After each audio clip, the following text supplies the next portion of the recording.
Hey, yo, what's good, what's good, what's good? This is Crooked. We got Jamie the Great here. Yeah. We're here to let you know that we have launched our Patreon. And if you fuck with us. Really fuck with us. If you really fuck with us. Some ride or die shit out Like, here. if you're a roadie for life. Not a casual. No, I'll take a casual roadie. Fuck a casual. I'll take a casual roadie, but if you're a roadie for life, you're going to go to patreon.com/Road Podcast. That's patreon.com/Road Podcast. One more time for the people in the back. Patreon.com/Road Podcast. Yes. And you're going to sign up and you're going to get an extra episode with this membership. Yep. You're going to get early access to episodes. You're going to see behind the scenes vlogs. Yep. You're going to see extra interviews that we've never released. Whoa. You're giving a lot of free shit going on. A lot of free shit. No. Look, this is our opportunity to like further build and enhance our community Yes. that we built with y'all. This is like a deeper dive into what we do and what goes on here. And you know, these extra episodes that we're gonna release a month on our Patreon, this is gonna go back to kind of the old school Road Podcast where we would talk about all our personal experiences and everything that's going on, from gigs to music to The foundation of us. everything.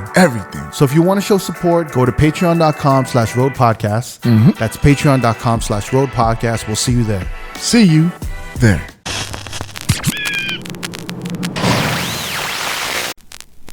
Hey, yo, what's good, what's good, what's good? Welcome to Reflections of a DJ, the Road Podcast, presented by DJ City and Beat Source. I'm one of your hosts, DJ Crooked. We got Jamie the Great here. Yeah. Big shout out to our brother, DJ Never. Rest in peace. Never forever. Yo, you just said Reflections of a DJ, Yeah. and I didn't pick up on Road. Oh, yeah. I was just like, what the fuck? And then I was like, he said it, and I was like, oh, that's what. Reflection of a Like, DJ. Well, the only reason why you're here is because of this man right here who's co-hosting with us, Whoa, DJ whoa. Goldfinger. That's the Goldie. We have the legendary Brooklyn's finest, and one of my favorite ever club DJs here is Goldfinger. No, yes, DJ but I'm Goldfinger. introing you. He's I'm introing introing you you first. Wait, Yes. with, with all due respect, Yes. I think he's one of the best club DJs that New York has ever seen, and not because, like, I've literally been calling him my little brother forever. You know what I'm saying? Because he's younger than me, but not because he's littler than me. Like, he gets busy in a club, and I'm proud to call him that because he gets busy in a club. You know what I'm saying? So, like, imagine having somebody that you be like, oh, that's my little brother, but he's trash. Like, I'd be like, he's my little brother, but he gets busy, so I'm not really worried. Like, he's one of 5 DJs that I will call that I would put in my place if I can't A play. top 5. No, understand what I'm saying to you. Yeah. Like, if I got booked somewhere and I got double booked, there's 5 DJs. I have a list of 5 DJs. He's one of the 5 that could get a call if I can't figure it out. In other words, he's the one you're gonna call for your wedding day. He's DJing your wedding. Well, you know what's crazy? Like, he's on that list, but like in the top of that list was DJ Lance, who is Master D for Master D and Von Rest in K. peace. Yeah. He played my wedding because he's on that list. You know what I'm Got it. saying? Like, so yeah, I went to the top of my list. I want DJ Lance. And my wife was looking at me like, "Who's DJ Lance?" I was like, "Trust me." And then when she wanted Lance Goldfinger. comes in, like, yes, and it was fair, but she trusted me to, you know, not to saying if I'd have got, it would have been crazy with him too. Yeah. But I'm saying, like, if you give me this was like, he's Lance. Like, I'm sure he looked at Lance that way. Very You much know what I'm so. saying? Very much so. I was just like, it would be a dream for me. I played multiple parties in the same party as DJ Lance. You know what I'm saying? And was like, yeah, he's one of them guys. Like, I used to think Brucey B was one of them guys. You know what I'm saying? So, like, he was on the list too. But I was like, nah, but Lance is at the top of that list. So the fact that Lance could say yes on me asking him, I was like, yes. But again, like I said, if I'm booked somewhere and somebody else wants to book me and I can't, I got a list. And I'm like, you can go through the list, but he's on that list. If I can't do it, get him, because he's gonna get busy. And I didn't even intro. No, I you didn't didn't intro. Go ahead. Let him I'm intro sorry. you. I apologize. This bona fide legend is already. He's already like taken over the podcast, which I would I'm not trying to gladly, do that. love for you to take. No, That is never. please never, take it over. Please take it over. Honestly, we're so ecstatic to have you here. You're a bona fide legend, a true master of almost multiple crafts. Thank you. You are a master connector. You're responsible for so many like monumental eras and movements in hip hop, careers and artists from Biggie, Jay-Z, and more. And you're one of the first, I would say, one of the first tastemakers, maybe one of the first influencers in history. One of the first influencers that covered everything from the culture to music, the arts, fashion, everything. And even to this day, me and Goldie were talking about how relevant and how active you are still in everything, in multiple generations, knowing who this person is. We're so glad to have you here. We're so honored. Yeah. We have the legendary Clark Kent in the building. Clark Kent. Thank you. Nice. That was very nice. No. Legend in the sneaker game, I may add. Yeah. I resold a lot of your shoes before. Damn, resold? Come on, you're supposed to keep them around. I used to work at Riff LA, so I'm sorry. Yeah, so I have to resell. Respect to them. I'm just saying. That means you're hot. That was very nice. Yes. And thank you. I appreciate it. No. Thank you so much for sitting with us, and I got to give my props to Goldie. Goldie's been, I've looked up to Goldfinger for so long, over 20 years as a DJ, and I learned so much from him. And he's been a part of the podcast, and he's helped us along the way. And one of the this is a good guy to have because he understands the craft. Selfishly, I just wanted to be next to the OG. I just want to hear the war stories. I want to hear it all, from the OG himself. And you know what that means? That means I'm about to get asked questions that have never been asked on any podcast before. I already feel the pressure. So we sat down. We recorded in January. We got Riz. We got Enough. We got Riz and Eclipse. He spoke very highly. Yeah. No, Dag, you said Riz and Enough. And Enough and Eclipse. Enough. Yeah. Like used to practice in a basement that me and my man Professor Paul used to spar in. And Professor Paul was one of the great DJs from Brooklyn. Wow. And Enough lived on Ocean Parkway, and he used to come on Ocean Avenue and used to come and practice in that basement with us. Like when he was a kid. Like I've known Enough for a very long time. Yeah. And then I remember we were speaking with him. He's dope in the club too. Yeah, he's amazing in the club. Me with it. Yeah, we spoke with him about Him, touring. no. Yeah, but see, this is what I want to talk about with the connection between you, because after we recorded, he came to me. He was like, "Look, this was amazing. We got Riz, Eclipse, Enough, and everything." He's like, "What's your bucket list?" And I said, the first name I said was Clark Kent, and he texted, he literally texted you, I think, and then you were like, "You can delete this part if you feel, but I gotta ask why." Why were you on our bucket list? Right. Why are you even asking that? No, that's a real question because in real time, Yeah. you're just doing what you're doing, trying to do it and trying to figure it out. You're not going, okay, this is why I'm going to take score. You know what I'm saying? Yeah. I'm not. I'm just trying to figure it out every day. So I'm just like, what makes somebody say he's a bucket list when I'm going, you ever heard of Timmy Regisford? You ever heard of Merlin Bob? You ever heard of Louis Vega? You ever heard? You know what I'm saying? Like, there's guys that I look at and I go, this motherfucker, he's destructive. Yeah. You know what I'm saying? So in the era that I grew up in New York, so I'm originally from New York and Jamie's from LA. Yeah. And so in You the can era, tell he's wearing a born and raised shirt. Gang. So when Rest I was in peace, coming up, Spanto. Spanto, yeah, rest That was in a good peace. guy. That was my guy. Yeah. I love Born and Raised, amazing brand. Yeah, for sure. But when I was coming up in New York in the 90s, you were so impactful on a production level from a DJ standpoint. And as we started moving, as I started moving, all the special event, all the great celebrity events, Clark Kent was there. All the major parties was Clark Kent. When I couldn't even go to clubs, it was you. And then as you were always on top. You've always been on top, and you've always been an influence. Thank you. Knock on wood. Yeah. But one of my top bucket lists was Riz, and Riz is dope. we finally got him. And then you were always like not in the vicinity. You weren't accessible. Yeah. So like, there's always DJs on my list that weren't kind Didn't of know like, you, bro. Oh, okay. Yeah, we have no connection with you. This is my man. I'm very accessible. No. But I'm saying from our we've had this podcast since 2017. So it's taken us years. Everyone's like, when are you gonna get Jazzy Jeff on? When are you gonna get these? And I was like, there's so many DJs we want to get on, but it's like we're literally paying our dues as we go forward. And to have you here is Thank just you. yeah. I appreciate it. But you were always on our list, and Thank you. It's an honor. And yeah, it's our honor. I want to talk about. I think it's an honor both ways because you could not want to have a conversation with me. Really? Yeah, what would you mean? What would make you? I could not have done enough to be able to be asking questions of. You know what I'm saying? So Really? yeah, like With your no. everything you've done. What I'm saying is, what if I didn't? Yeah, what if you Then didn't? I wouldn't be a subject to ask questions of. So it's an honor, and throughout my career, all I've ever been trying to do, ever, like from the gate, is contribute to the thing that took care of me. You know what I'm saying? So I never wanted to embarrass the craft of DJing. I never wanted to embarrass the culture of hip hop, and I never wanted to embarrass my mother and my grandmother. So with that, everything that I did, I tried to do it in a way that showed that I cared about it. You know what I'm saying? And I cared about the people within it, and I cared about what would resonate from the things that I did in it. You know what I'm saying? Most people are just in it and they're just doing it. Like, no, like I actually had I don't want to fuck up whatever chances I get here. And of course, you're going to fuck up, but I'd rather that my averages say that I don't over than they do. You know what I'm saying? I didn't try to play every day. I didn't try to produce every record. I didn't try to remix every record. I didn't try to have every job. I tried to do what was for me and tried to do it as properly as I could because I didn't want to embarrass the thing. The thing kept me alive.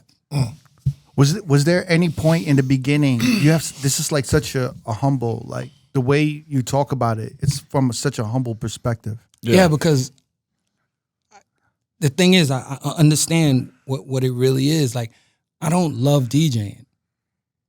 I really don't. I love music. And because I care about the music so much, I want to make sure that if I'm going to play music, I play it with a care level that is some other shit that shows, no, I care about the music that much.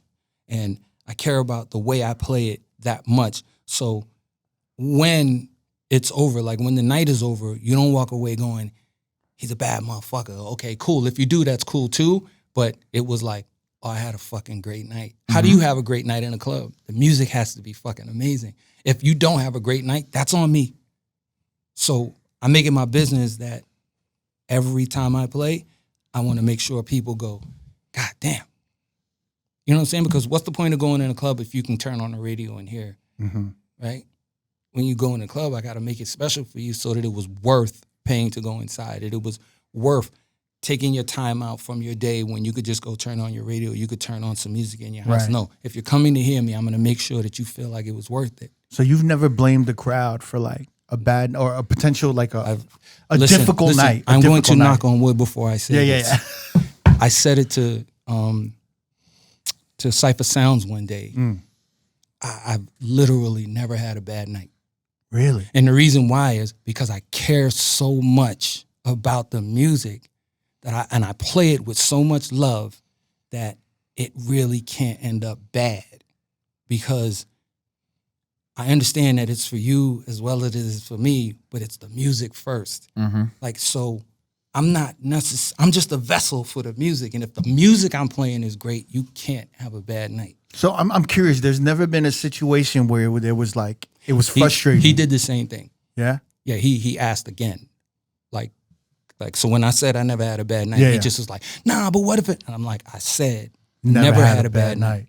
You know, you're treating it like it's your first at bat, and you're so cherished, like your first at bat in the major leagues. You don't understand. Every single time I get the ability to play records for people, it's a fucking honor to me. Yeah, and I treat it like, oh my God, I get to do this again.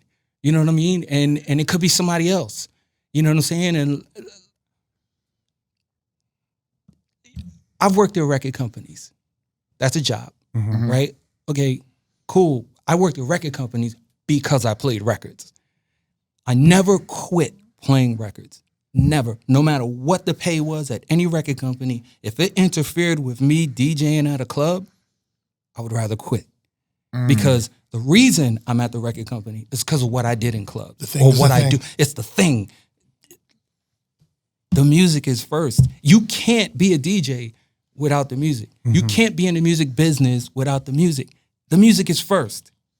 That's the most important thing to me, is the fucking music. If it's not to you, you should quit. Hey, yo, what's good, what's good, what's good? This is the R.O.A.D podcast, Reflections of a DJ. We're here in New York City, and we have invaded the Sound Collective. Now, I want to explain what the Sound Collective is. I got my man Lefty from the Sound Collective here.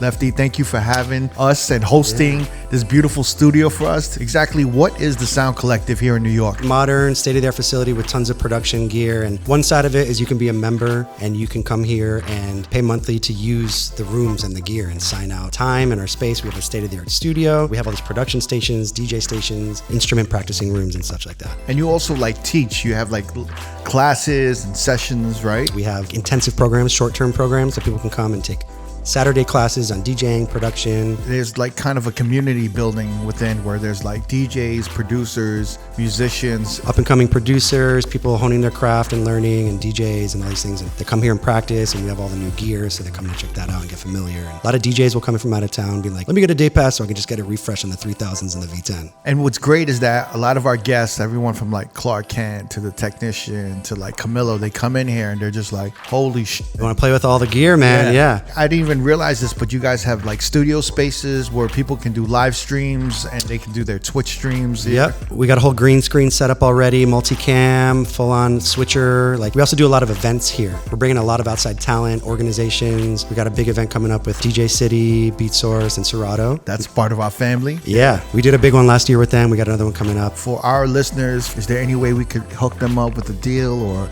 like if they put in a R.O.A.D podcast code? Tell me about it. What else do you have in vision for this deal? It sounds like we're well on our way. Why don't you tell them? You're working with us where they can type in a code for like R.O.A.D. Yep. And they'll get a month free, right? Yeah, on our online platform. We have a whole online platform with like masterclass style education. Nice. Different categories and everything, instruments, drums. And then we have these things that we're launching right now called Pro Paths. So you can choose, like if you're a producer, you can take the Ableton Pro Path, the Logic Pro Path, Serato Studio. Goes through a wide variety of knowledge besides just stuff in that skill set and discipline. So our R.O.A.D listeners, if you're in New York, you can check out their facility. You can do a day pass, a week pass, a monthly pass. You can check out their site. You have access to all the education online. Soundcollective.com. We also have a YouTube channel that has some of our content from the educational courses, and all of our events are live streamed and put up there. I hope we can come back here and use your facilities again. Looking forward to it. Shout to Lefty and the Sound Collective. Thank you so much. You should quit. If you're a DJ and it's not the most important thing, if the music is not the most important thing, give your turntables, your CDJs, your controllers, your mixers, your records, your CDs, your files, give them shits away. Because you're doing a disservice to the craft. Oof. Give it a fuck away. Like, it's a lot of people who should give it away. Like, give their shit away because you can tell it's about, I'm gonna make this money, I'm gonna be famous, I'm gonna be, like, all of that shit comes if they can see the care. That's the OG right there. Yeah. This is what I was trying to tell you, bro. That's it, Sparse. As you're going through eras through the past decades and on and on, do you still feel connected with the music? Absolutely. I love music. You still love. I love music. So I don't love DJing. I love music. So I can look at what's happening today and find the good in it. Yeah. Here's the thing. In the 90s, when everybody say, oh, that's the best section of music, or that's the best era of music, I'm like, y'all never heard the 70s? You never heard the 80s? You going 90s? Okay, you're going 90s because that's what connected to you. I connected to the 60s, 70s, 80s, 90s, 1000s, 2010s, the 2020s. I'm connected to the music. So I can go, okay, that's a good one. That's a bad one. That's a good one. That's a bad one. That's a good one. That's a bad one. But I've been doing that since I was like 9. So if I'm picking the good ones from the bad ones all of this time, how do you get disconnected from the music if all you're listening to is the music? You keep going. Think about working at a record company and you got 6,000 tapes on the desk. If you don't listen to the 6,000 tapes, you miss somebody. And that somebody else gets signed somewhere else. Oof. So you got to listen. And what people don't remember is back in the days, you had to have a record deal for your record to come out, right? There's no record deals anymore. So there's so much more bad music that you hear. But there were people who were sitting behind desks going, nah, not that one. Nah, not that one. And yes to this one. But you still got bad music back then. Yeah. There were people going, nah, not that one, to some shit that was bad. And then there was still people putting bad music out. So you got bad music. So imagine how much more bad music there was. There's no filters. There was no one vetting. There's no filters now. There was filters back then. Now, of course, now they're going to be like, oh, that was gatekeeping. Say what you want. But now the kid who listens to a record doesn't know what a 10 is. He knows what a 5 is, and he calls it a 10 because he doesn't know what a 10 is. He doesn't know what Thriller really is. He doesn't understand what Off the Wall is. He doesn't understand what I Want You by Marvin Gaye is. He doesn't understand a perfect album. Because if it has 2 or 3 singles he loves, that's a 10. Oh, it's a classic. The fuck do you mean it's a classic if it's not all the way good all the way through? Are you having these conversations with labels recently? I'm sure you're talking to labels like now. No? Kind of? You can try. Right. But labels aren't necessarily interested in doing the work. That's why so many production companies and so many little label deals are out there. Yeah. They're the artist developers. But you see the media, like there's all these conversations that like labels are not investing in hip hop anymore. Like they're just saying that it's not making labels money. Never invested in hip hop. They invested in rap. And people need to get the distinction clear. Rap is the music that lives within our culture of hip hop. Mm-hmm. Hip hop is not the music. And what happened is the music business came and they took away the rap part and was like, we'll take that and we'll run with it. Mm-hmm. And because it went so big, they called it hip hop. Like, no, it's rap. The music that lives within the culture. Hip hop is a whole culture. It is not a kind of music. Our kind of music is rap. Tell me it's wrong. No, you're right. Right. But everyone mixes up they mix it up because category they mix it up because they don't understand our culture. And because the music industry ran with our thing. And then, that was our release. We made rap. We rapped to release. We rapped to get away. We rapped to speak about the social commentary of the shit that was happening in the streets. If you think about the earliest rap records, they were all talking about good times. Why? Because they trying to release from the fucked up shit that's happening. As soon as you heard "Don't Push Me, I'm Close to the Edge," that's when street rap started. Like that's the first real guttery rap record. Melly Mel said, "Don't push me because I'm close to the edge." Everybody was thinking that shit at that time. But you're like, nah, I'm not gonna say that on a record. Why? Because we trying to release. Now you say it on a record. Now the truth becomes more important to the listener because they connect to it different. Right. Anyway. But so when you see these articles about what they're talking about rap music and how it's not a priority, and you're saying it's never been a priority. No. I didn't say rap music was never a priority. For labels. Hip hop music was never a priority because there was no hip hop music. It was rap music. Mm-hmm. So I just wanted to make a clear distinction that if you title it wrong, then it's easy to say different. For sure. You know what I mean? Sure. Yeah. So, but rap music's a priority. Obviously it is. We make the most money and we generate the most funds, and we're the go-to when somebody wants to really sell something. Yeah. But have you've seen that where like all the articles are saying that a label's priorities are moving towards like country and like dance records. It always looks like a label's priority is running to what's going to make them money at that precise moment, but there's too much rap happening for you to think it's not the shit. Mm-hmm. Yeah, so Clark worked at a label. He worked at Atlantic, and you brought through legendary people over there. Yeah. And like you were saying, that there's a filtering system, but even then, when you're bringing in the diamonds, the best of the best, they still can't see it. Yeah, like I remember after we signed DOS Effects to East West, like I heard Live at the Barbecue and called up Akinelli, who I was doing a record deal with at Atlantic. I was in a bidding war with Jimmy Iovine, which I was definitely going to lose because I'm a manager of A&R, and Jimmy Iovine's the owner of the label. So I am in a battle with the owner, dumb. I knew I couldn't win, but I wanted Akinelli. But I heard this song and was just like, who the fuck is that? Oh, that's Nas. That's my man from Queens. Bring him. I know I'm in this bidding war with you, but while we're doing that, bring him. He brings Nas, and I'm like, give me a demo tape. He was like, I don't have one. And I was like, I'm not a president. I just can't sign somebody because I love him. I got to have a demo. Right. You know what I mean? And imagine, like, I want Nas. Bring Nas to I can't sign Nas because I don't have a demo. So, yes, I'm hearing the greats, and I'm like, come on, Mobb Deep. You know what I'm saying? Like, all of them, like, come to my office. I want to sign them. And you know what I'm saying? And try to. But then the label heads don't see it that way. It got to a point where I was like, I quit. And then got hired somewhere else. Big, brand new, beautiful position. But then I had a president who still had to say yes. And then I bring him the best shit that I had, Hove. I was like, this is it. And he didn't see it. Because he wasn't gutter enough to see it. You know what I'm saying? He understood beautiful shit. He understood a Mary J. Blige. He understood, you know what I'm saying, Heavy D and the Boys, the jovial, beautiful rap. But like, no, this is that shit right here. And he didn't see it. And you know, so I ended up I ended up signing 98 Degrees. Oh my God. But think about it, sign 98 Degrees to Motown Records. That's big. It just sounds weird. Like you signed 4 white guys to a notoriously black label. Yeah. Even the president, he was like, niggas, you crazy?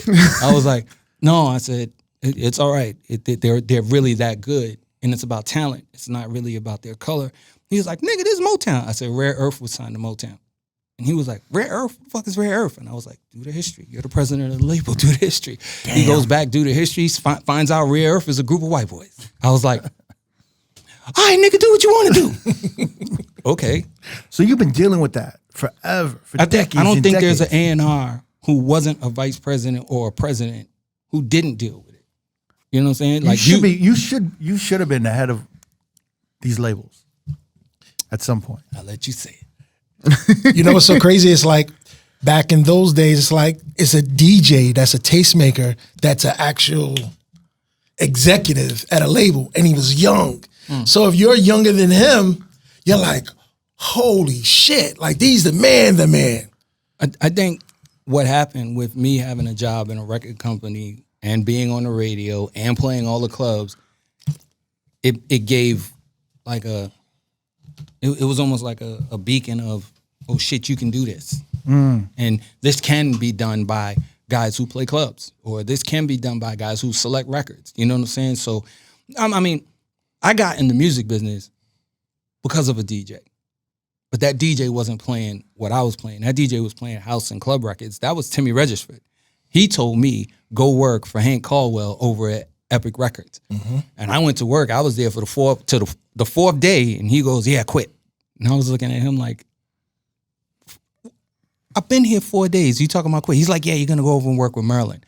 Now, both of these guys are like, my big brothers. You tell me I'm going to work with Merlin, I feel a little more comfortable. I get over there, it's Merlin, it's Sylvia. I'm learning the music business from Sylvia Rome, but like, that's 2 DJs who said, look at this other DJ. Bring him in here. He's going to do he's going to figure it out from the shit that he figures out in clubs and on radio. Tell him who Timmy and Merlin is. Timmy Regisford, if Larry Levan is God of all DJs, Timmy Regisford, Merlin Bob are like his 2 kids. Timmy Regisford, Merlin Bob, Tony Humphreys are like Larry Levan's triplets. And they are like, to me, they're like gods in the DJ world. You know, and they didn't play hip hop, they played club and dance. Just so you're clear, when I started DJing, there wasn't we played disco and club and R&B came up records. Like in 75? That's when I started. Yeah. I was very young, but you know, when we were playing park jams, we were playing disco records. I have a question. We had like an OG disco DJ. Wait, did I clear up who Merlin and Timmy were? Okay, cool. This one. Sorry. Okay. I had a question because like we had a disco DJ on recently, Charlie Anzalone. And he was Charlie Anzalone. Yeah. Anzalone, yeah. Anzalone. Yeah, oh, okay, yeah. Yeah, Charlie Anzalone. And why do you call him a disco DJ? I mean, he came up in the disco. He's the DJ. Right. Yeah. Yeah. I'm sorry. I like some. You sectioning? Well, he calls himself Captain Disco. Where would Captain you put DJ Clark Kent? DJ Clark Kent. I was gonna ask you this question because I don't just know. Just a DJ. I had a. There is no kind when it comes to me. There's no kind. You know why? Because you and I kind of had a discussion on Twitter about this. Because I referenced D Nice as a celebrity DJ. Nah, and you corrected me. Well, he's not a celebrity. I know. He's a DJ. Yeah, I know. And who just happens to be a celebrity. Right. Yeah. And he's a DJ who played a bunch of celebrities' parties. Right. Yeah. That would make him a celebrity DJ. He is to me. If you look at it that way, Yeah. but I wouldn't. I would call Goldie a DJ. I see. For me, and maybe my generation, I could be wrong. I admit that I could be extremely wrong. I think nowadays DJs, I feel like you're one of you came up in an era where DJs had to have multiple roles, and they had to, like, they could be a producer, they had to be a DJ, had to do clubs, they had to do radio, they juggled everything. And I feel like now a lot of DJs come up and they specify exactly where they want to go.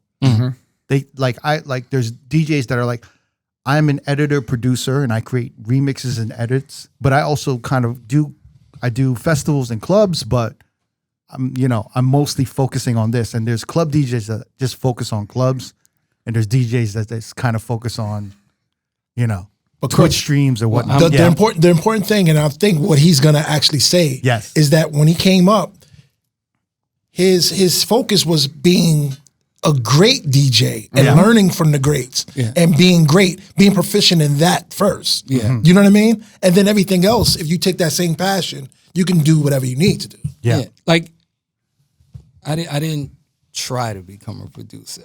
It just happened. You know what I'm saying? I was around Herbie Lovebug. I was around Molly Ma, and I saw Herbie Lovebug use a drum machine, and I didn't know that was producing. And then I just was like, I want to fuck with the drum machine. Herbie's like, all right, you come in the studio before I get there, you can fuck with it. I learned how to use the drum machine. A couple of weeks later, I'm in Molly Ma's crib, and I'm like watching him, and I'm like, oh, I'm gonna really do that. Went out and bought an SB1200. But it wasn't like I necessarily was like, I want to do that. It was more of a, that's cool. Let me see what I can do. You know what I mean? I wanted always, my mission, always, and that's the reason why I never quit, was I just want to be a great DJ.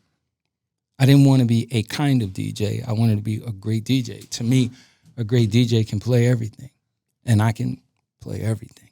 And that's where the Timmy Regisford and the Merlins and all that stuff. Right. I mean, like, from I don't know about other places, but like in New York, it was radio based. Like you learned from Frankie Crocker, you learned from, Hal Jackson, all these guys that were on the radio, but they played different things. They played a plethora of good music, but it wasn't genre blending. It was genre blending, but we didn't realize that it was genre blending because they played everything that was good. So that's just how you grew up. You grew up with good music. So when you wanted to go out and play it, you played what you heard, what you felt, and it was just good music. So you don't deviate from that. You get what I'm saying? No. I completely understand it. I also think, like, there isn't that vicinity where everyone's in close counters, like kind of in the beginning, where they're working hand in hand with other DJs or their OGs as much. I feel like there's a separation. I don't think they want to. I don't think they want to hear somebody trying to give them a word of advice or try to, because things are so self-centered now that they believe that they can't be told something, or they don't want to hear it from some old guy because they might think the old guy's out of touch. I think if you carefully select the old guy you want to talk to, maybe you'll find somebody who isn't out of touch. You know what I'm saying? Like, I think there's a reason why young DJs respect me, is because I actually respect them. And most cases, the older guys are not necessarily respecting the new guys the same way. They're looking at them like, these motherfuckers. I'm like, oh, this motherfucker. You know what I'm saying? Instead of, these motherfuckers, I'm like, oh, this motherfucker. You know what I'm saying? Like, if you're good, the thing is, like, I really want you to be great. And if you think, for any reason, if you think I'm good, and that you can hear something from me, understand me. All I'm trying to impart is be great. Be great. Be great. Because if not, this thing that we love will go away. And it'll go away, and then you'll be pissed that you didn't think about the being great part. Because if you be great, you won't go away. The way you look at it, is it because the older DJs that you knew at the time coming up, they put their hand around you, so you just want to put... look. Because it sounds like you have no ego towards anything. Nah. Well, I do. I have a chip on my shoulder in a club. That's like the only place I have a chip on my shoulder. I'm sure Goldie could say that. Like, he knows me. You know what I'm saying? We've played together before. He's one of the very few that I will never approach in a club like I'm trying to kill him. But like in most cases, if you're in the club with me... Trying to kill him. No, not necessarily. I'm trying to kill shit. Right. So if I'm trying to kill shit and you're in the way, then you might feel the wrath. But it's not personal. You know No, what I'm that's what I'm saying. But It's more so it's like a competitive way. No, with him, that like I'm like, no, I've been to a certain different sets of levels or plateaus that DJs want to reach. So when I'm in a place with Goldfinger, I'm like, go there, go get it. I'd rather be like, yo, push him to go get it. I've been there. Like, go get it. Yeah. Like, the originals, like, go get that shit, dog. Go get it. MOS, go fucking get it. You're like, go get it. Like, come on, man. Yeah. Like, I hear you might look at me a certain way, but that's because I never stopped going after it. So you shouldn't either, because it's attainable. And I don't have so much of a different skill set than the next motherfucker. You know what I'm saying? So I believe everybody can get there. And I believe there's space for everybody that's going to be great. The good, y'all are gonna have to fight that shit out. But the great, there's space for greats. You know what I'm saying? Yeah. So fuck trying to be better than the next one. How about trying to be great or greater than the next one? I don't care if you say this person's better than me or that person's better. I could give a fuck who's better than me. I care about whether you walk away going, he's great. That matters way more to me than you think I'm better than this or you think I'm the better than that. Like, dog, if I really cared about that, I'd be in DJ battles. Yeah. And my skill set says I could be in DJ battles. Yeah. And I just, like, why did I host DJ battles? Because you think I really want to sit around focusing on what you might do in a battle to try to beat me? Like, I can't throw a DJ battle if I don't have the skill set. I can't be the leader of a Superman DJ crew if I don't have the skill set. So do I want to be out there trying to show that I have a skill set instead of saying, let me help some DJs reach that plateau that I'm at, that I can throw DJ battles? Yeah. If I can't throw DJ battles if the people trying to get into battles don't respect my skill set. So what I got to prove? Nothing. Be fucking great. A lot of people didn't understand that when you're coming up, like you're younger. A lot of people didn't understand that ethos, what he's talking about. They were just like, oh, Clark is doing this. Clark is he's hosting this. Why is he in on a record label? Why is he producing? It's like, It was just hating. They were just questioning. just the vision. It was like he's a one-on-one. Like nobody was doing that shit at that time, you know? And they didn't care about each other. They didn't care about each other because this thing was turning into some other shit. So all they cared about was themselves. Why would I create a DJ crew if I didn't care about DJs? If you ask anybody who was in my DJ crew, even my DJ crews now, they'll go, nah, this motherfucker cares. He cares about what happens to us. Right. He cares about what's going to, Right. what do we have to do to reach the next level? Like anybody who was in Superman, they could all tell you, one of the first things I said was learn how to make beats. Learn how to make beats, produce some records, remix some records. There's another stream of income. Get to it. Right. Ask Scratch. He could tell you as soon as he won a battle, I was like, start making beats. It took him years before he said, all right, I'm gonna start making some beats. But I was in his neck, like, make some fucking beats. I think that's what people forget is like everyone sees like, oh, like we just had the Beat Junkies on and we were talking about why they started a crew. This dude was nice. This dude was nice. And it was actually the mentality of like making each other better. Right. Like, let's be surrounded by like-minded, talented motherfuckers, and then let's work together to make each other better. Me and Scratch are from the same block. Yeah. Like, literally, up the block, down the block. We practice every day. How can you... Think about what I'm telling you. That motherfucker that you see was in my crib every day. How does he get there if I can't do it? Right. Crooked, this the ill shit. It's like he's throwing out these names, right? He's saying all these names, right? But these guys are gods. These guys are fucking, it's like the Avengers. Yeah. And he's just like, you know what I mean? He's like, yeah, me and Kobe used to shit it up the block. Like, it's like these great names of Somebody people. shot with Kobe. Was it you? No, but somebody did shoot with Kobe. I was gonna say, yo. But you get what I'm trying to say? Yeah. Like, Yeah. somebody shot with all of these. Somebody shot with Rock Raider. Yeah. Somebody shot with Steve D. Somebody shot with Sinister. With Rob Swift, all of these guys. I think these guys are amazing. But somebody shot with them.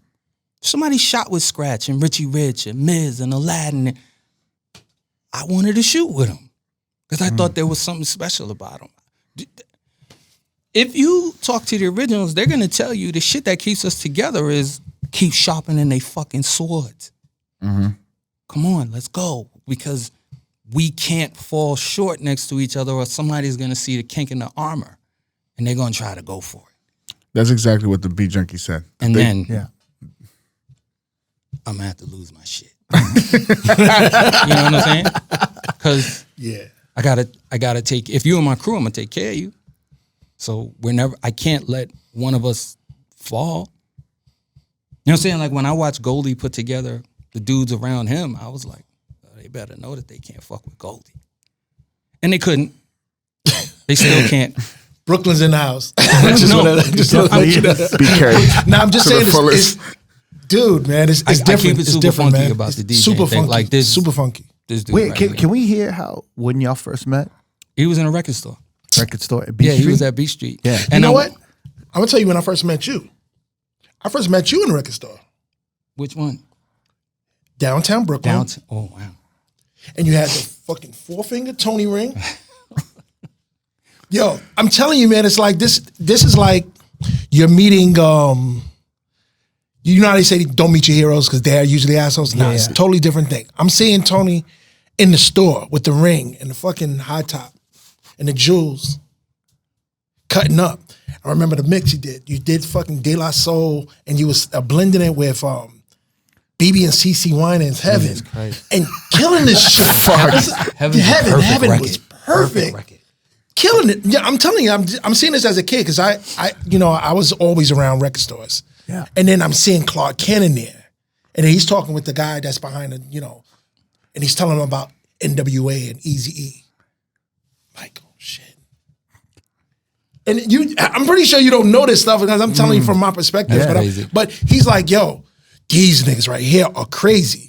And this is before they hit New York. And this Wow. NWA was a wrestling NWA. That was wrestling for us in New York. When he said that shit, he was like, and this little motherfucker right here is the ringleader, Eazy-E. He pointing to him, and I'm like, I gotta get that on tape. Just from that conversation he was having with the dude behind. And I like to go on record as saying, definitely the first person to break West Coast rap over here. Because what record was it? Good. Eazy-E's first record. NWA's earliest records. Wow. I was playing them shits in clubs. Like AMG, Bitch Better Have My Money. Yes. I was playing in clubs. He was definitely playing that. Motherfuckers was not Jiggable playing Pie, that. All of that shit. All that shit. Yeah. I was playing. Pie, wow. I was playing those that records in clubs before.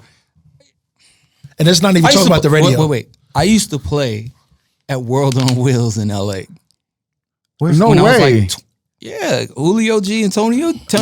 Yeah, Julio G, Tony G. I used to play there with them because I went there to perform with Dana Dane one night and would not stop looking at the set like, I want to DJ. I want to DJ. So remember in the movie, the Straight Outta Compton movie where they go, and there's the skate ring? That was World on Wheels. That's World on Wheels. Yeah. I'm 20 playing at World on Wheels. Julio G and Tony G Crooked are the ones that the Beat Junkie said that was their bar.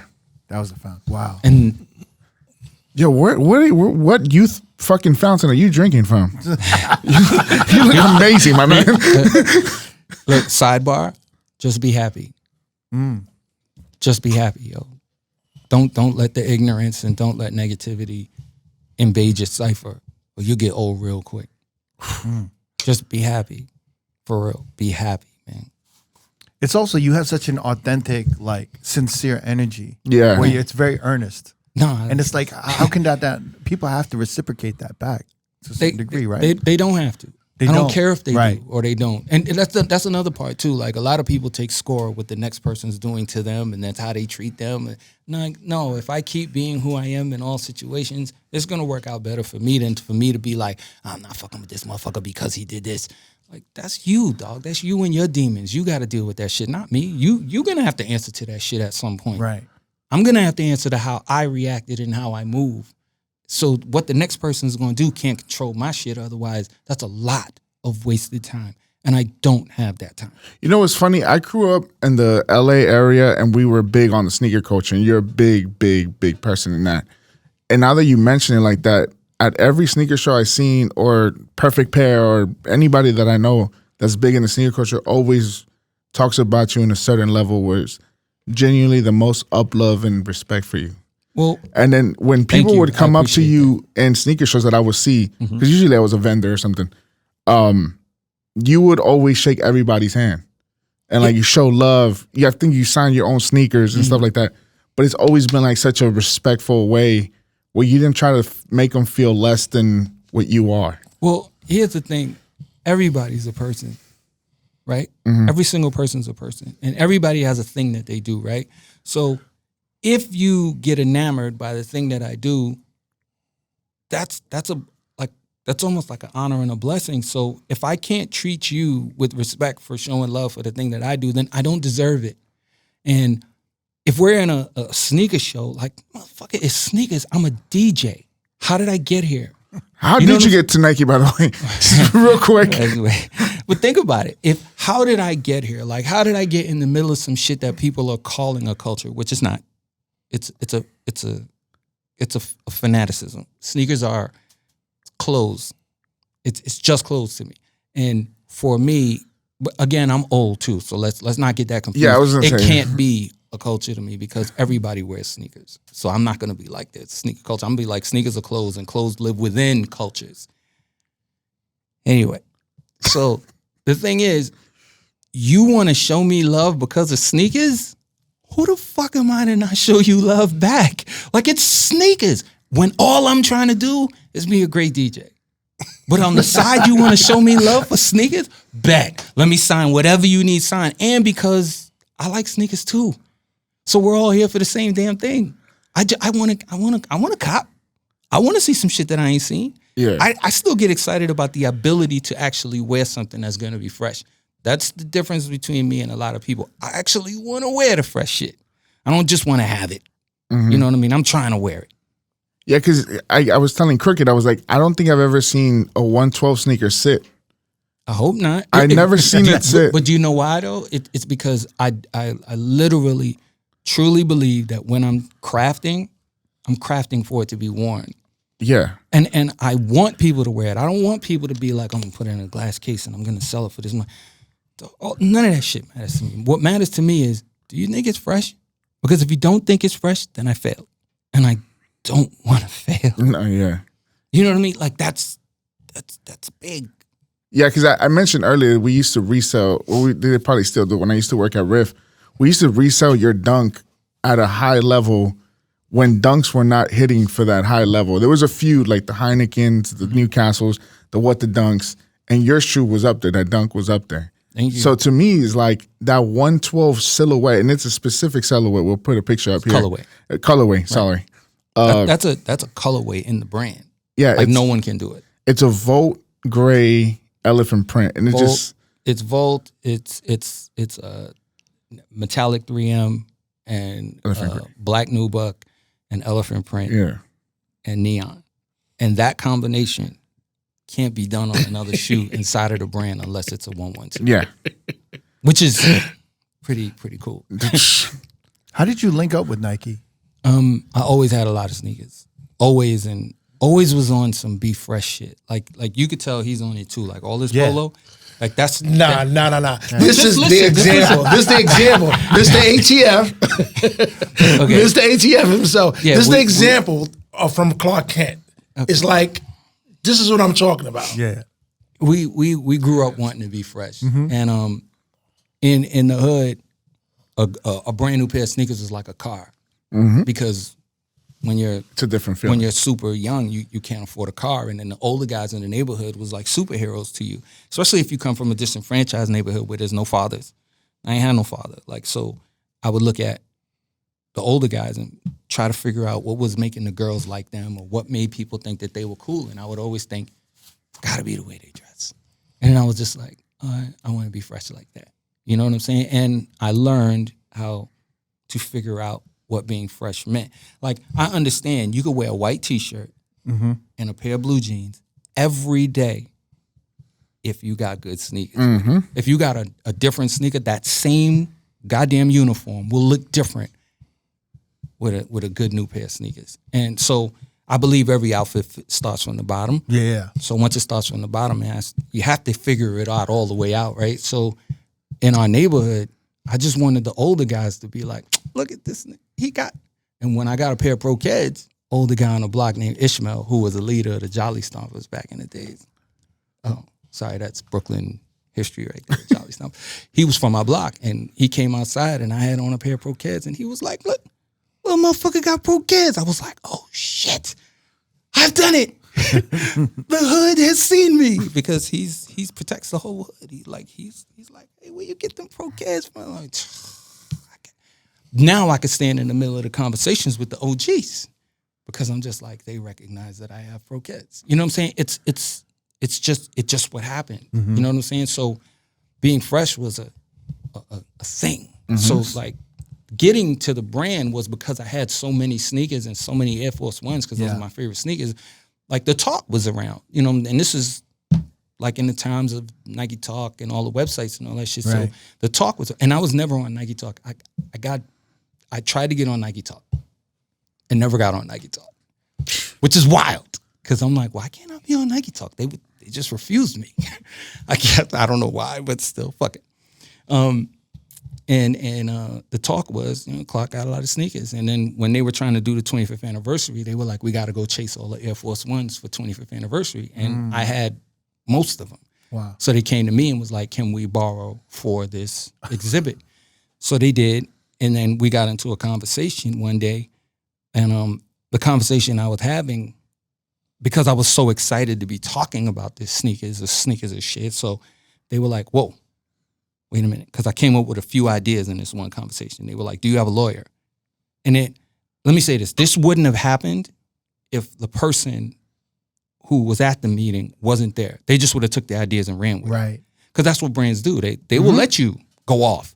But this guy, his name is McAllister Dowers, black man, was like, no, stop. Do you have a lawyer?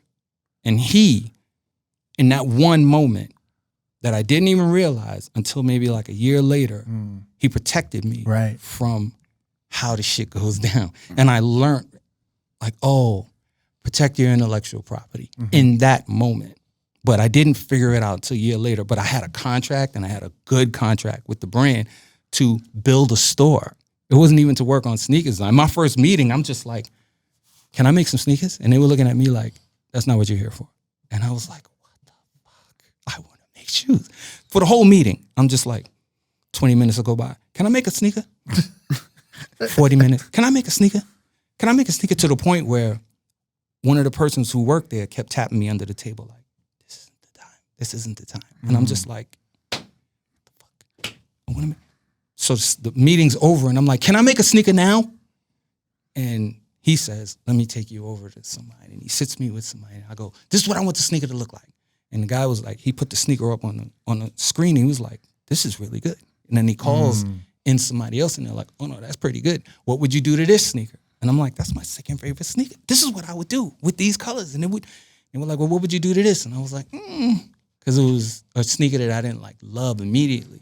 But I made them all in the same vein, a 112 pack. And they were like, we could sell this. And I was like, no, I just want one pair so I can shit on Bobbito. And they were like, what? I was like, no, Bobbito had these Air Force Ones with his name on the side. I was fucking mad. I was like, I need a pair of sneakers just to go back at Bobby, because we were sneaker guys. And they were just like, no, you don't understand. We're going to make this. This will come out. I was like, I could give a fuck about that. I just want a pair of sneakers to go back at Bobbito. And they walked me through it, made me understand it. And I was just like, oh, I'm going to have a sneaker come out. And then it came out, and people liked it. So the thing is, the sneaker game kind of works a little bit like the music business. If you make a hit record in the sneaker in the music business, back then you would get like 20 tries to do it again. So it's like somebody will be like, here, make another record, make another remix, make another this, make it, trying to get that hit if you had a hit. You know what I'm saying? So they were like, oh, okay, let's see what else you got. Let's see what else you got. Let's see what else you got. You know, luckily I kept making great shoes for the brand. So, you know, I'm still working with brands. I like how you put it together with like hit records. Yeah. And you compare it because you've gone through that experience of Right. making like your first hit record, Right. which was like the Troop record, right? Yeah. Spread My Wings. Imagine that's your first record and it's a hit. Yeah. So now you got like, and you're not even thinking about it. You're just like, oh shit, I hope I get to do another one. And that another one is like, no, here's 20 tries, figure it out. And you didn't need 20 tries though. At all. At all. That was 89, right? Yeah. 89. That was your first, and you was on what? An SP12? Yeah. Still. You're still using the SP1200? Every single record I ever made, SP1200. Wow. Just something about it. I'm sure like It's the sound and the feel. It is. Yeah, it's the sound and the feel. I'm sure drum machines can do all kinds of amazing shit now, but what happens when I mean, just look around, right? Yeah, We're in a yeah. perfect room. I- Yeah. He was looking for the SP12. the first thing I said was, "Where's SP1200?" Because I'm just like, "Come on, guys." We got till sound collectors. Oh, well, there put you one go. in. Yeah. Again, that was 89 true. 89. Think of how that record sounds. Yeah. And then people years later say, oh, it's R&B and hip hop and we made up the remix Right. and this, that, and the third. And I'm just saying that's 89.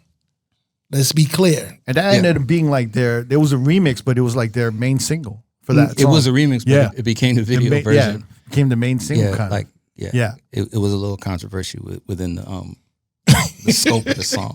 How did you get that opportunity? I was talking with Goldie before, and you're connected so many people, and you're connected to everybody, and it's like outside the scope of Brooklyn even. So I'm just wondering, like, How did that happen? yeah, I mean, how did like Merlin Bob. He just was like, "Hey, can you remix a record?" And I had never done it, and I was just like, and that was your first try? And I was just like, yes. And he was like, "Hey, try this record."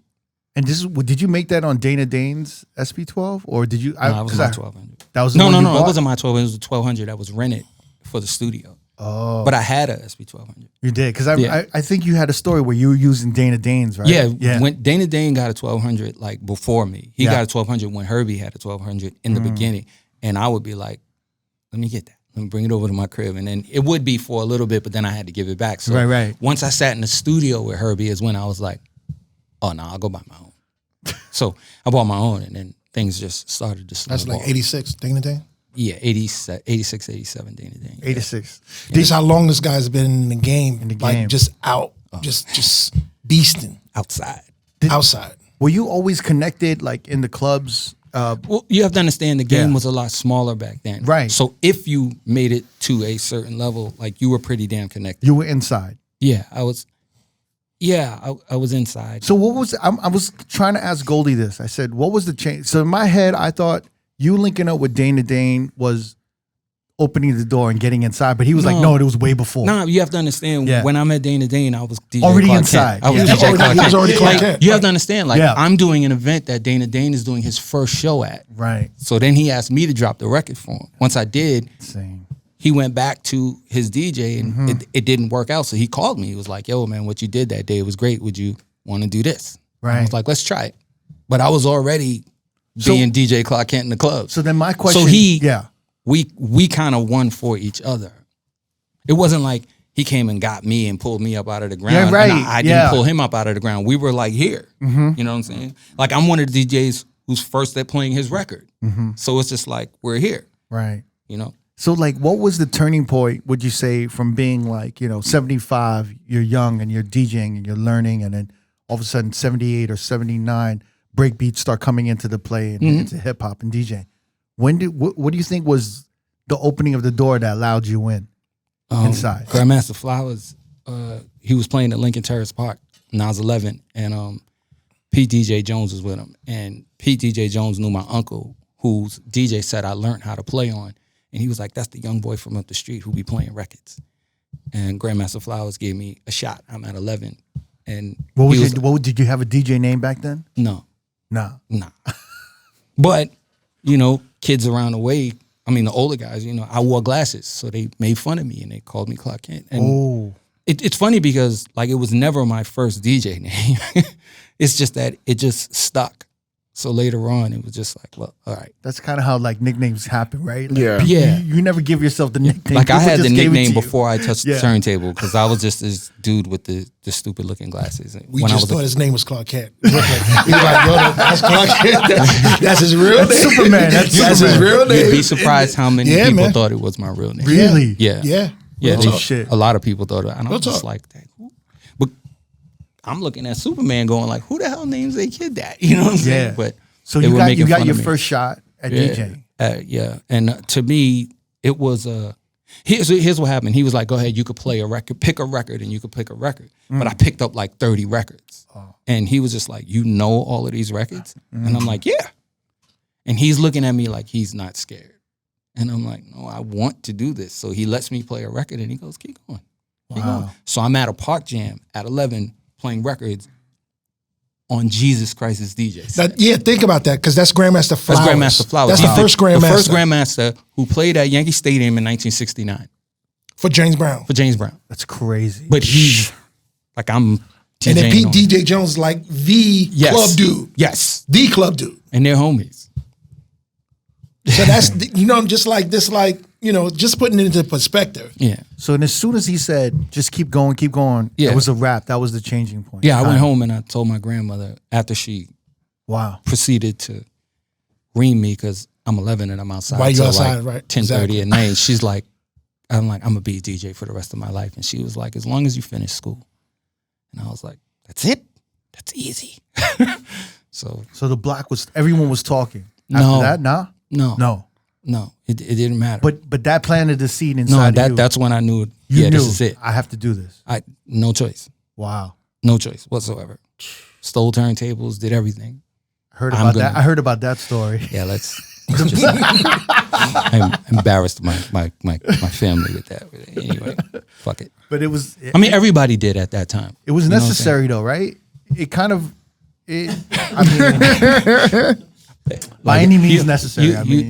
You don't glorify something bad like that. You know, it happened. right. It probably shouldn't have, but it did. And if it didn't, maybe we wouldn't be here speaking about this. So, Right. What's crazy is I sold them and didn't get to play them for like years because I didn't have amps.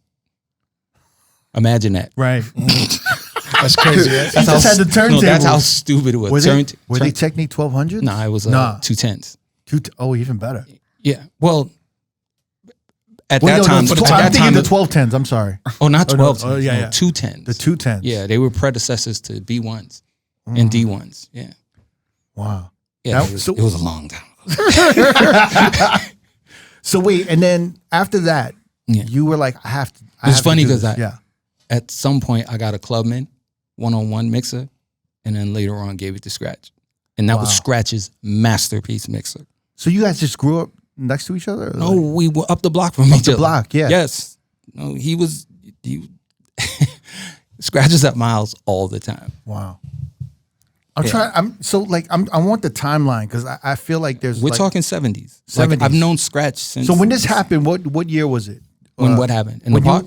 in the park 77. with Flowers. 77. Well, 78. 78. Yeah, because I was 11. 11. It's like I turned 11 in September, so like the next summer was 78, and yeah. So what happened in 78? Like, what was your focus? Like, you were 12, I guess, right? No, I was about to be 12, so I was still 11. 'cause Right. Again, like I turned. It was summer jam. And it was a summer, and it was a park jam in the summer, so I was still 11. But I just was like, I was playing records on my uncle's DJ set, and then I'm at this park jam because I'm like, there's a park jam up the street. Wow. We're gonna go, and I was laser focused on being a DJ. That's it. I didn't have a plan. There wasn't a plan. It was I just want to be a DJ. And And- then things just naturally unfolded after that, kind of. What happened was I never relented, and so then I end up playing a party. I play another park jam, Right. and it gets popular that I'm playing these park jams, and then I'm like 5'11" at 12, so it looks like I'm older than I am. So I know the Master D's and Von K's. I know the Frankie B's. I know every DJ in Brooklyn. I know Jam 1, Jam 2. I know Imperial Sounds. I know Big Bob. Big Bob, like Charisma. like Charisma Sounds. Like Yeah. I know the Twins. I know every DJ that's DJing. I don't give a fuck where you at. I'm going. And word spreads. And the word spread because I would go to block parties and be like, I want to battle you to somebody who's on a set. And at one point, me and Scratch used to go to block parties just to battle. And word spreads. And word spread. Like these guys are just coming up. And What were the stakes for the battle? Was it just no just stakes. respect? Just bragging It was rights. just the thing is, it was so hard to get the idea to be DJing at that young age, Right. that it was just like, you better hear me. It was more about wanting to be heard, and I think the approach was we really were hell bent on our skill set. So you have to understand, cutting and scratching was a thing. It's just that we wanted to cut and scratch better than everybody else. Right, so right. we were on a different plane with it. So we were going to people's block parties like, you can't fuck with me. You can't fuck. And if you're watching a DJ and you're seeing him doing this thing and you know he can't fuck with me, then it's like, yo, what's really good? And you're talking and popping shit until it goes, all right, fuck it. What's really good? And then you're beating them on their records, which is like, Maybe on their set too. on their set for sure. 100% on their set. But it's like it sounds so disrespectful. Like you know what I mean? Like, look, I'm gonna be honest. Yeah, yeah. Like, and again, me and Scratch used to go to these places together and challenge motherfuckers. It was literally very disrespectful. Right. But at the end of it, So disrespectful. no. But at the end of Yeah. it, whoever you battled was your man's. Right. You know what I'm saying? Because it was just like, okay, I gotta respect it. You know what I'm saying? Like, yeah, Because the way you like, if you go in this different, you go in a different neighborhood. we're right? going everywhere. Yeah. Yeah. So like, imagine going to another neighborhood and being like, "Yo, we want to get on." Yeah. I would. That alone would be like, "Yo, who are you? Yeah, You're crazy." But Right? think about it. If the word is spreading, Yeah. and then we're there, then it's like, Oh, yo. then it becomes, Like, are yo- you scared? Yeah, but how different is it from you going to a club that you don't know the DJ or whatever else? Or you going to a town where you have to DJ there? How much different Yeah, is I it? think it's way different, man. Like coming to like that's like Yeah. deboing someone's set. It's Yeah, like that's coming to No, it's Debo. not, it's not saying I want to battle you, but you Yeah. still got to show up. You're You still got to be you. It's different though. Like, You're that's Clark crazy. Kent and Yeah, Scratch yeah, yeah, in the that's crazy. fucking in the beach cruiser. Yo, that's Tebow. Hide your shit. They turn off the set. Yo, them on bike sounds crazy. Yeah, That's crazy. that's crazy. Wow. Yeah. You know, but I think it's kind of like when you would go ball in another person's park and stuff like that. And imagine that Right. I played CYO ball and all that. We played basketball. So it's kind we of would the go same to town thing. to town to town. Wow. Playing other people. We go to Queens. We go to the Bronx. We go everywhere playing basketball and trying to get home alive. Yeah, because I Because was if gonna you say go and you win, very risky. yeah, it's very risky. Wow. But We're seen above the rim. The good part is that DJing wasn't as risky as basketball. Yeah. You know what I'm saying? So, walking in and having an attitude about it. So like the chip on my shoulder started a long time ago, but then Right. it left me because I was just like, that shit at the end of the day started to mean nothing. Okay, so I cut and scratch better than you, so what? If you can't burn a club down, I don't give a fuck what you can do on that set. Wait, so when was the turning point? I was playing clubs and I was just like, the cutting and scratching means nothing here. Ooh. It was, can you make these people dance and go crazy and feel something different than them just going home and playing the record themselves? Who was the first DJ to inspire you like that? Larry Levan. Larry Levan. He was, to me, Larry Levan's the best club DJ I've ever heard, period. And it's because the thing that was in my mind all the time when I first heard him DJ, I was just like, I'm not crazy. I'm not fucking crazy. Because I heard him play records that I was just like, this isn't supposed to be played in a club, but I would play that. And he was playing them and I was like, I'm not crazy. I believe you could do this. You know what I'm saying? Because people compartmentalize their DJ. And it was like, oh, I'm going to be a house DJ. Oh, I'm going to be a club DJ. Oh, I'm going to be a hip hop DJ. I'm going to be a this kind of DJ. And my thing was, he was just a DJ. You know what I'm saying? He was just playing all kinds of shit. Right. And like I play all kinds of shit. And I wanted to. And to me, that's the bigger way of telling a story when you're on a set. Yeah. It opened Larry up. Levan is literally, Yeah, he's that. like,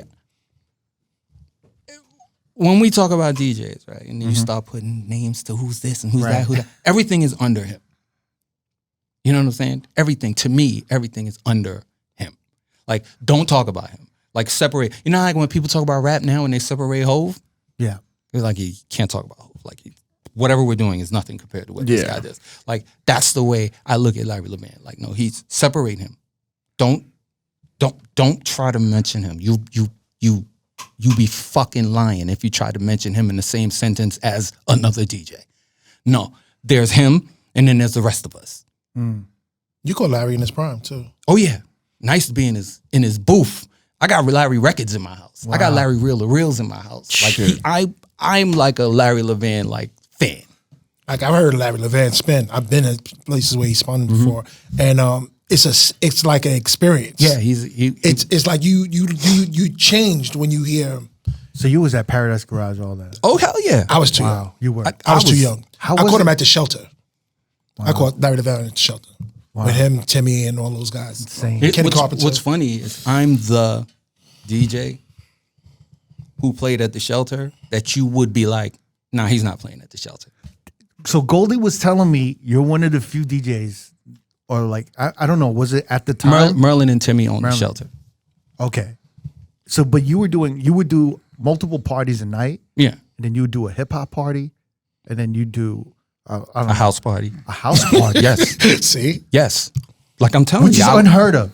We're kind of like, I feel like it's at that time I would have never thought a DJ would navigate like that. At that time, I agree. It was probably unheard of, but They were both thriving at the same time. Hip hop and house music in the clubs. Yeah, because you were would thriving explain, at the you were same like, time. yo, he would be on the bill for like a hip hop party, and then he'd be DJing with. Yeah, it would be like Kilimanjaro. Then it'll be Wild Pitch. It'll be Bond Street. And then you'll be with like Little Louis Vega, just spinning with him. Yeah. It's crazy. Yeah. Because I was a DJ. Right. I wasn't a kind of DJ. So, and there But isn't that's no rare. there That's isn't- so rare, though, Nah, isn't there it? isn't nobody in that realm Yeah. that could leave me out. Because Merlin and Timmy would go, nah, he's one of them guys. Because I love the music. And my favorite kind of music to DJ is club music. That's what I started on. That's my shit. I'm from the 70s. There was no rap records. When I started, there was no, you know what I'm saying? Right. And breakbeats in the club, no. Dance music, yeah. It was dance music. And that's what I started on. Like, I love dance music. Same. I do. Like, if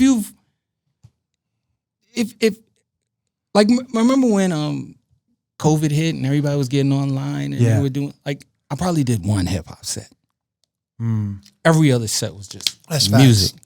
I only That's did facts. like one hip hop set, and it was because I curated it with somebody. Like, okay, well, this is what we're gonna do. But I didn't necessarily like want to. It was one rap set, but every other thing I was doing was, I'm gonna play these fucking records, and I'm gonna play these records that you don't think you want to hear, And then I'm going to play them. and I'm gonna play the fuck out of them, and then you're gonna be like, oh shit, I really do love that record.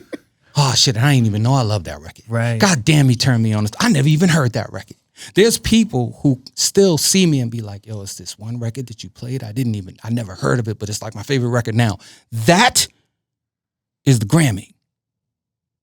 When you make somebody love a record they never heard before, people hear a record and they think that they've never heard it. They're not even trying to like it.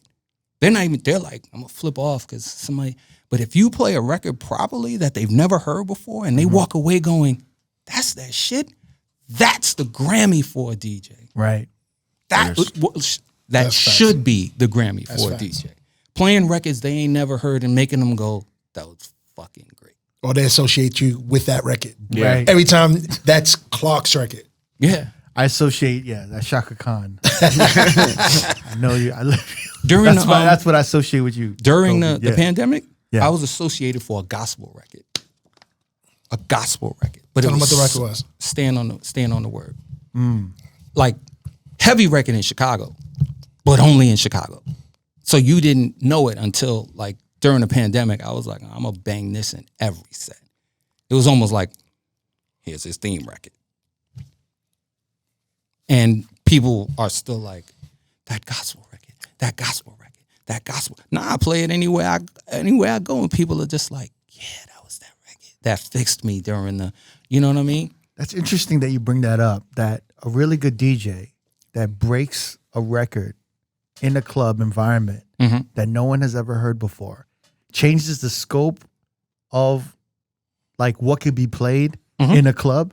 Oh yeah, and then they get that song almost as their like Shaft theme song. Like that is their go. They're known for that song. Larry LeMan has 150 of those. I'm glad he said that. I got a group of records that people can go, yeah, not clock. Like Ecstasy, nobody played that in a club. I played that shit in a club, and people are like, "That's fucking amazing." That was my theme record. Can we talk? That was your theme record? Yes, I played that at the end of every night, and like Dame and Jay and all of them would be with me, and they'd be like, "We love this record," and I made the club love the record. Oh my God! And then Dame was like, "Yo, make the beat, make a beat." That's how that happened. Yeah. I had used the sample once before, but I only used the 1-bar loop of it, and it didn't feel properly. So when Dame was like, "Yo, you should flip it again," I was just like, "All right, I'm gonna do it, but it has to have the feeling." And once it had the feeling, what year is this that you drop an Ecstasy Ohio players at the end of the night? 91 or 92. Oh.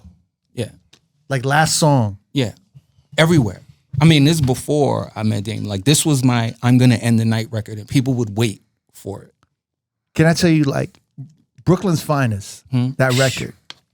When I found out it was the Ecstasy record, I bought the album. I played that song over and over and over and over again at my home, and I studied how the song was put together, and I studied how you put Brooklyn's Finest together, because it was an odd format. Yeah, it's 5 bars. 5 bars, yeah. A 5-bar loop, and I said, I was questioning in my head.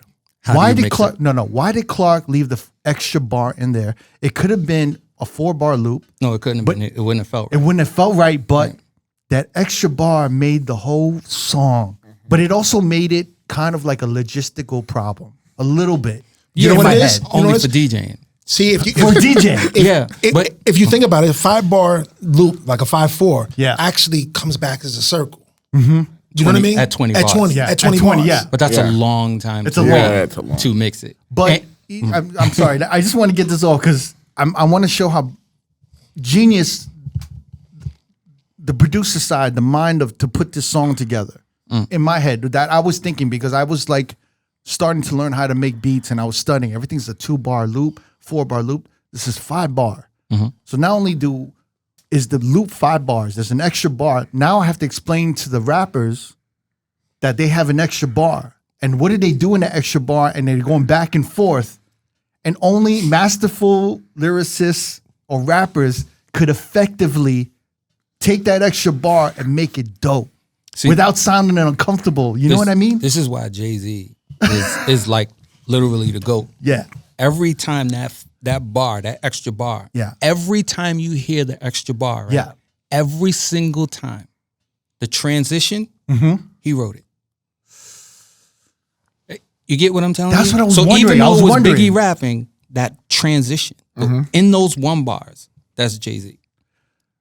There's a line. Sipping on Cristal. That's the line. But he wrote the whole thing. And then Biggie had to pick up from there. Sipping on Cristal forever. Only when wakes in the wings. Keep rocking. Yeah. He does, you know what I mean? Yo, no. Left the coroner breathing soft on you. What's your name? Right. Who shot you? Because what do police ask you when you get shot? They say, what's your name? Yeah. Who shot you? Crazy. But every transition in the song, even the transitions from Big to him, he wrote it. That's genius. But people don't understand how complicated that is. Yeah. Like, the idea is, how do you keep the flow? And the flow is in that one But no bar. one else could have done that record. I feel like there's only like... You can do the record after you hear it. No, but I'm saying just hearing the beat. Oh, no. Nobody. No. But the good part is it was made for him. It was made for Jay. Like when I made it, it was like, this is for you. It was a totally different song. It was called No More Mr. Nice Guy. Right. Right. It was totally Jay's song, all by himself. Did you have an issue, like, when I hear it now, did you have, like, were you always wondering, like, how am I going to start this shit? Not necessarily how I'm gonna start it. It was Because the loop, you know what I mean? It's hard Yeah. to, because I always wanted to ask you this question. If you had stems back then, and if you were able to control, just take all the vocals out and control how the song was built. It still would have been a 5/4. It still would have been a 5-bar, but But how would you have started it? That's my question. Would you have started it with? It had to start that way, Right. Because I had to build a drum roll. If you notice, the record goes like I had to create a beginning. Right, that's what it's a complicated record and a sample. It can be. It could have been. It was in the making, but once it's done, it's just like, oh, it's not complicated. And it's funny is because if you're thinking of it like a producer, you realize that every other 4 bars is different.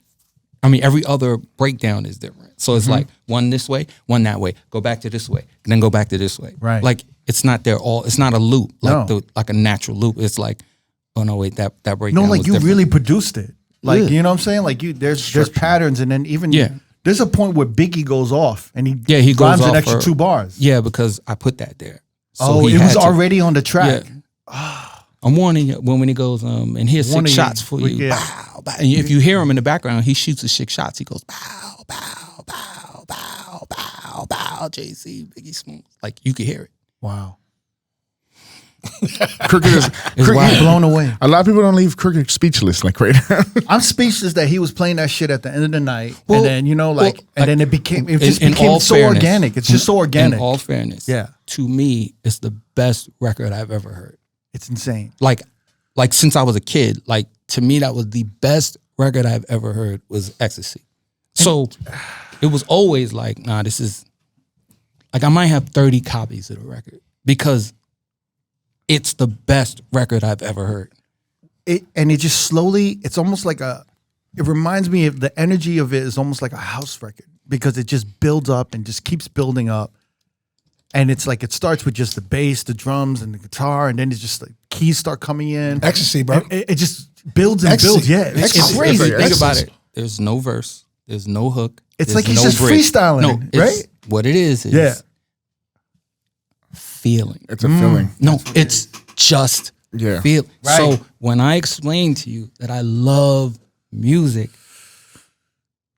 it's feeling. Like Yeah. it feels. That fucking record might have the most feeling of any record I've ever heard. So it hits me a totally different way. Like every time I hear A Change Gonna Come, like if I wasn't from Brooklyn, I would probably cry. Because I'm just like, I can't believe he's saying these words. And it affects me like that. I'm just like, yeah, that's one of the greatest songs I've ever heard. But Ecstasy, no hook, no bridge, no real verse, and it still hits you the same way. Wow. Yeah. So Dame would hear this in the club and he told you to make the record. He was just like, yo, you should flip it again. Wow. Because the first time I used it was on one of his groups, was on the Future Sound. Wait, say it again. Was on the Future Sound. That was one of Dame's groups that I had signed to Atlantic Records. How did you link up with Dame? Damon's cousin, Darian Dash, his father-in-law, was a guy named Cecil who worked at Epic Records. And Cecil told them to go see Kevin Woodley at Atlantic Records. Kevin Woodley's also a DJ. He's DJ Sugar Bear, who used to play at Bentley's. And he says, go see Kevin, because I was his man, at Atlantic Records. And I was brand new. Like I might have been at the label for like 3 weeks. And they were sitting in the waiting area waiting for Kevin to see him. And I went out that way because you had to go that way to go to the bathroom. I went to go to the bathroom and I see these 2 young guys that just reminded me of me. And they were young guys sitting in a record company and it felt like they were being ignored. And I was like, who you here to see? And they were like, Kevin, how long y'all been here? Like 2 hours. I was like, come on, I'll listen. And I took them into my office, which was right next to Kevin's office. And I listened. And I was just like, oh shit, I like these Future Sound dudes. Oh, and I like the original Flavor dudes. And then when he said who was original Flavor, I was like, oh yeah, I'm giving them a deal. Because it was Ski. And I knew Ski from when he was in the Busy Boys. I did a show down in North Carolina with Dana Dane, and they opened. And I said to him, if you ever come to New York and I can help it, I'm going to get you a record deal. So he came to New York, I gave him a record deal. Ski is one of my favorite producers. Ski is dope. Ski used to produce. Amazing, yeah. Ski made So 12 records in my house. Really? Yeah, all of Camp Low was done in my house. The whole album? Most of it Wow. was done in my house. If you ask Camp Low, they'll be like, yeah, we used to be at Clark's house. That's where we made our records. That's insane. All right, sidebar. Let's start naming all the people that he put on. Oh, no. Yeah. Nah. Let's or help so much that it's almost synonymous with Clark. Foxy, Foxy's your cousin. She's my cousin, yeah. Big, Yeah. Jay, Jay, Skills, Skills, Trust him, that's Miles. Ski, Ski, DOS Effects. Das Effects. Yeah, how did that happen? Just Brooklyn? He lived up the street. Wait, so Like Solid Scheme lived up the block. And they went to school in Virginia. And my boy, who was one of my right-hand guys, he was like, yo, these dudes down here. And then sure enough, Parrish comes into the office and he got them. And it's me, Sylvia, and Merlin. And I'm like, yes. And they were like, it's like, yes. And then it was like, it's going down. Wow. I was just like, they just sound too crazy. And you've just always been connected. Like you just happen to be like, these are like, I was trying to ask him. Well, again, like I go back to saying that the game was a lot smaller. Right. And dudes that looked like me, that were of my ilk, we didn't have jobs. And so it was only me and Dante Ross. We were like the young guys who understood rap music and understood street shit that had jobs. I mean, Dante Ross. and then you had to seek them out because it was like you knew they cared, and you knew that it was going to be a certain aesthetic that they was going to make sure that it was going to be dope. And I was the easier one to get to because I was a DJ. Wow. So when I was on WBLS, everybody who wanted a record deal came and waited outside, and somebody who had a record, they came and brought their records, and I was the one that you couldn't pay. You know what I'm saying? Like you can't pay me. If your shit ain't good, I'm not playing this shit. So like, I have so many questions. I don't really know where to start, but one of my Take your main time. questions is like with the production. Yes, sir. I was looking at your production, and your production has like shaped my hip hop experience in my youth so much. Thank you. No, like for real. All right. And then some of these I didn't even know that you did. Like I didn't know you did the Little Vicious Nika record, which I thought was like brilliant. Thank you. And it's kind of along the realm of like Salam Remy, where it was like hip hop beats with dance hall. Yeah. And it's just one of those records. I'm Panamanian. Huh? I'm Panamanian. Yeah. So I understand. What? Caribbean. Understood, yeah. Yeah. I was born in Rio Bajo, on Calle 13. My man Crazy. speaks Spanish. I don't speak Spanish. Sounds really close. No, I well, was like, I know how to enunciate, you know. I was like, yo, Latino. But even the late 90s, there's these records that I love so much. Sorry, bro. It's I all get, good, bro. I get really passionate when I see the Latino man doing his thing. So do I. I mean, Yeah, trust me, I do.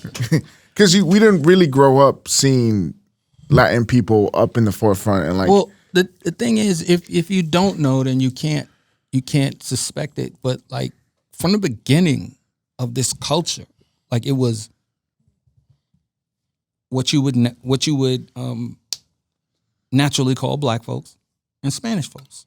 This is not a one-trick pony. It was not a black thing. It was a black and Latino disenfranchised people from the hood that were releasing themselves, and this thing became a culture. You know what I'm saying? It wasn't just like no black guys. And most of the black guys were from the Caribbean. You know what I'm saying? So, Yeah. I mean, Flash, he's Caribbean. Bambaata's Caribbean. Kool Herc is Caribbean. I'm Caribbean. Tony Tone. Charlie Chase is Puerto Rican. Like Master Rob is. Ruby D is Puerto Rican. Like it's a bunch of Caribbeans, and it comes from the thing that was before us, you know, and we were just releasing ourselves. I mean, it stems. I mean, like the idea of the DJ, the selector, and the DJ and the MC. It's all comes from the Caribbean. For sure. Yeah. Yeah. I mean, it's all there. It had to have come from the Caribbean. Yeah. in your list of credits Yeah. and your production, 96 was nuts. 96 was crazy for you. I did a couple of things. Huh? A couple. Can I list them? I don't want to embarrass you. No? Go ahead. All right. Already we know Jay-Z, Brooklyn's Finest, Coming of Age, another important record for Memphis Coming of Bleak. age, yeah. Important record for Memphis. My first time really hearing Memphis Bleak, hearing that dynamic. It's the first time anybody heard Memphis Bleak on a record. I mean, amazing record. Yeah. Set the tone for, just like Big Bro, Little Bro. Cashmere Thoughts, another amazing record. Top One 5. of my favorite records from this Cashmere album. Thoughts is me and Jay. Yeah. Most people, like the talking at the beginning is me and him. Really? One of my favorite records. It was supposed to be on an album with me, Jay, Sauce Money, and Jazzo. It was supposed to be an album about pimping. Yeah. So like Sauce, the name is a pimp name. Memphis Bleak was going to be on the album too. Memphis Bleak is a pimp name. Cashmere Thoughts, Cashmere Jones. You know what I'm saying? Like that was a pimp name. Like Wow. What happened to that? couldn't get everybody together to do it, but it was an idea that we had. That's when we were called the Hard Pack. Pause. Yo, you were in the studio when there was this era of Jay-Z, Sauce Money, Jazzo, That's my house. Bleak. That's all you. My house. It's not even studios. I built a studio in my house to record them. That was a crazy era when they were making records together. Yeah. And It was because it didn't really seem like it was an issue. It seemed like too easy. It just really seemed like too easy. The hard part was getting Jazzo to the studio to get on the records because Really? Yeah, because he had a lot going on. Wow. But Jazzo, Gets busy. no. That's a light word for it. Jazzo is literally one of the greatest MCs God ever made. I was thinking about that record, and no one really knows about it. But that Foundation record, Yeah. I thought that was gonna be. That was hard. That was so hard. I thought that was gonna be the next like super group to come out, because that record was insane. The beat was insane. Sauce Money. I thought Sauce Money was like the next one. No, what's crazy is in my head it was Jazz, Jay, and Sauce. And Right. I used to really like sit around by myself thinking, I work with the best MCs in the world. I got the best MCs in the world. They're my group. I'm in a group with the best MCs in the world. Like I used to sit around thinking that shit in my crib like a little geek. Like, Yeah. so when I walk the streets, I would be popping shit. Like I got the best MCs in the fucking world. So we always ended up in a place where we was battling somebody and we would always win because I had the best MCs in the world. Like you could not tell me that these guys were beatable and they weren't. And then I was just like, this is gonna hurt everybody so bad about how crazy But then these guys were. what happened? I know Sauce Money had a Sauce Money had a deal. deal. I think in the music business, one of the most important things to success is timing.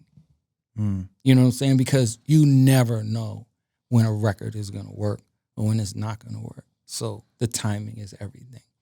You can have an unbelievable song that does nothing because of the timing. And you know it's true because, like, think about what I spoke about with Stand on the Word.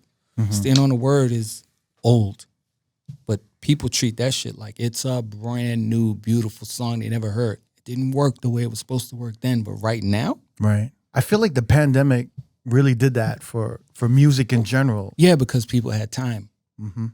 When you slow down time, it gives you the ability to learn things differently or relearn things. You know what I'm saying? Like the kid now gets an album, skims through it, and decides whether it's a classic. Like, did you hear everything that was said? Like, you don't have time, but now you got time. Or you in that space you had time, so now you're not even listening to rap the same way. Now you're listening to everything else, and then all of a sudden you find yourself in love with an artist that no one's ever heard of because you had time. And you appreciate then it more. right, but then when time speeds up, you kind of forget, and you go back to your shit. The rat race. Unfortunately. Yeah, the rat race starts over Yeah. like for everyone. Yeah. It's unfortunate, but like nobody wants to go through a pandemic. But from the music side, it's almost like you wish the pandemic would happen like once every 2 years. So it's like slow down so you can hear. Everyone always says that shit. There's a pandemic right now. I'll be so happy. Well, I speaks. wouldn't be necessarily happy, but I'd be able to say I can appreciate what happens to the mind of folks because they get to hear again. Because they have time. When you don't have time, you miss it. It's when we think about the pandemic and what it's done and how it's affected club music and even club music now, there's been a resurgence and appreciation for literally all this old catalogs, all this old music is coming back. Well, to every market. Old music had something that new music doesn't have. Feelings. When's the last time you heard a love song? Name it. Name it. Right. Now everybody hates everybody. I would say When's the last It'll time? be a sex song, but it won't be a love song. No, You know what I but mean? Yeah. name a song. Name a song that's a love song compared to how many songs you know where a woman hates a guy or a guy hates a girl. I would say the last song was Boot Up by LMA. I'm like, that's a real love song. There's an actual feeling to that song. But how many can you name? That's 2017. Right. Right. Because people would rather celebrate some fucked up shit than celebrate some good shit. But back in the days, we wanted to celebrate the good shit.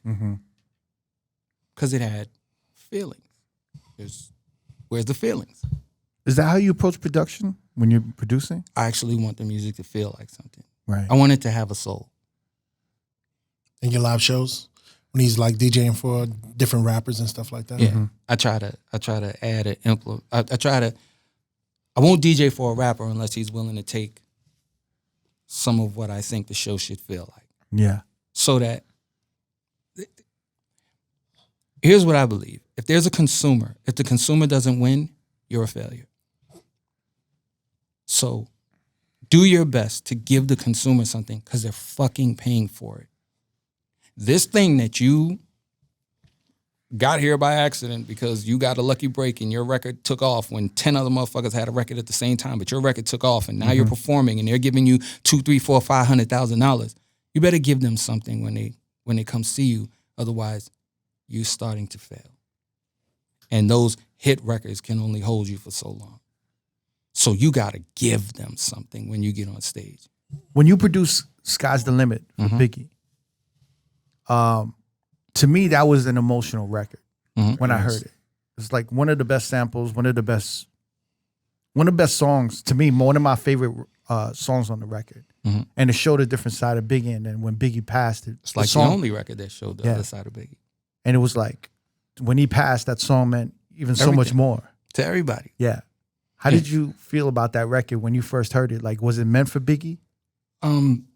It's crazy because it wasn't necessarily meant for him. It was me sitting at home making a bunch of tracks and Big saying, bring some tracks on the road. And he wanted tracks with Junior Mafia. So this wasn't necessarily for them, but it was on this tape. And he was like, hold that for me. And I was like, for what? He was like, just hold it for me. I'm like, dog, we're doing Junior Mafia right now. I'm not just going to sit around holding a beat. He's like, you got to trust me. Hold it for me. But he asked me to hold it for him after I see him going, when he's listening to it. And I'm just like, oh, he might have something. But I'm like, okay, maybe it's for the kids. And then he's like, no, hold it. And I'm just like, you're not working on an album. I'm not holding anything. You know what I'm saying? Like, this is my other bread and butter is making records. And so I gave it to Sauce. I gave it to Jay. I gave it to a group of artists. And the only one who bid on it was Akinelli. Akinelli on that record? Akinelli wanted it. Really? And then when I told him, what it was going to cost, his exact words, Clark, you're trying to buy a car on me. And I was just like, why you act like I don't get paid to produce? Like, what's wrong with you? But, that's because we were friends instead of just business. So he could say that and it could be so when Big was like, hold it for me, pause, I didn't let it go. And then he called me one day. He was like, come on, we're going to do this for the album. And I was just like,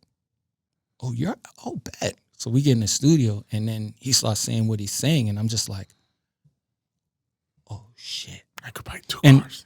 because I'm hearing all the records as they're getting made. Right. And I'm just like, yo, he's being Christopher. Yeah. He wasn't being Biggie, he was being Christopher. And I was like, they're gonna get to know him. And like I knew him. You know what I'm saying? And like I'm his like, you know, when they use the words big homie, like I'm his big homie. You know what I'm saying? Because like I'm enough older than him that he could trust me a certain way. You know what I'm saying? So like when he's making this, I'm just like, oh shit, this is about to be crazy.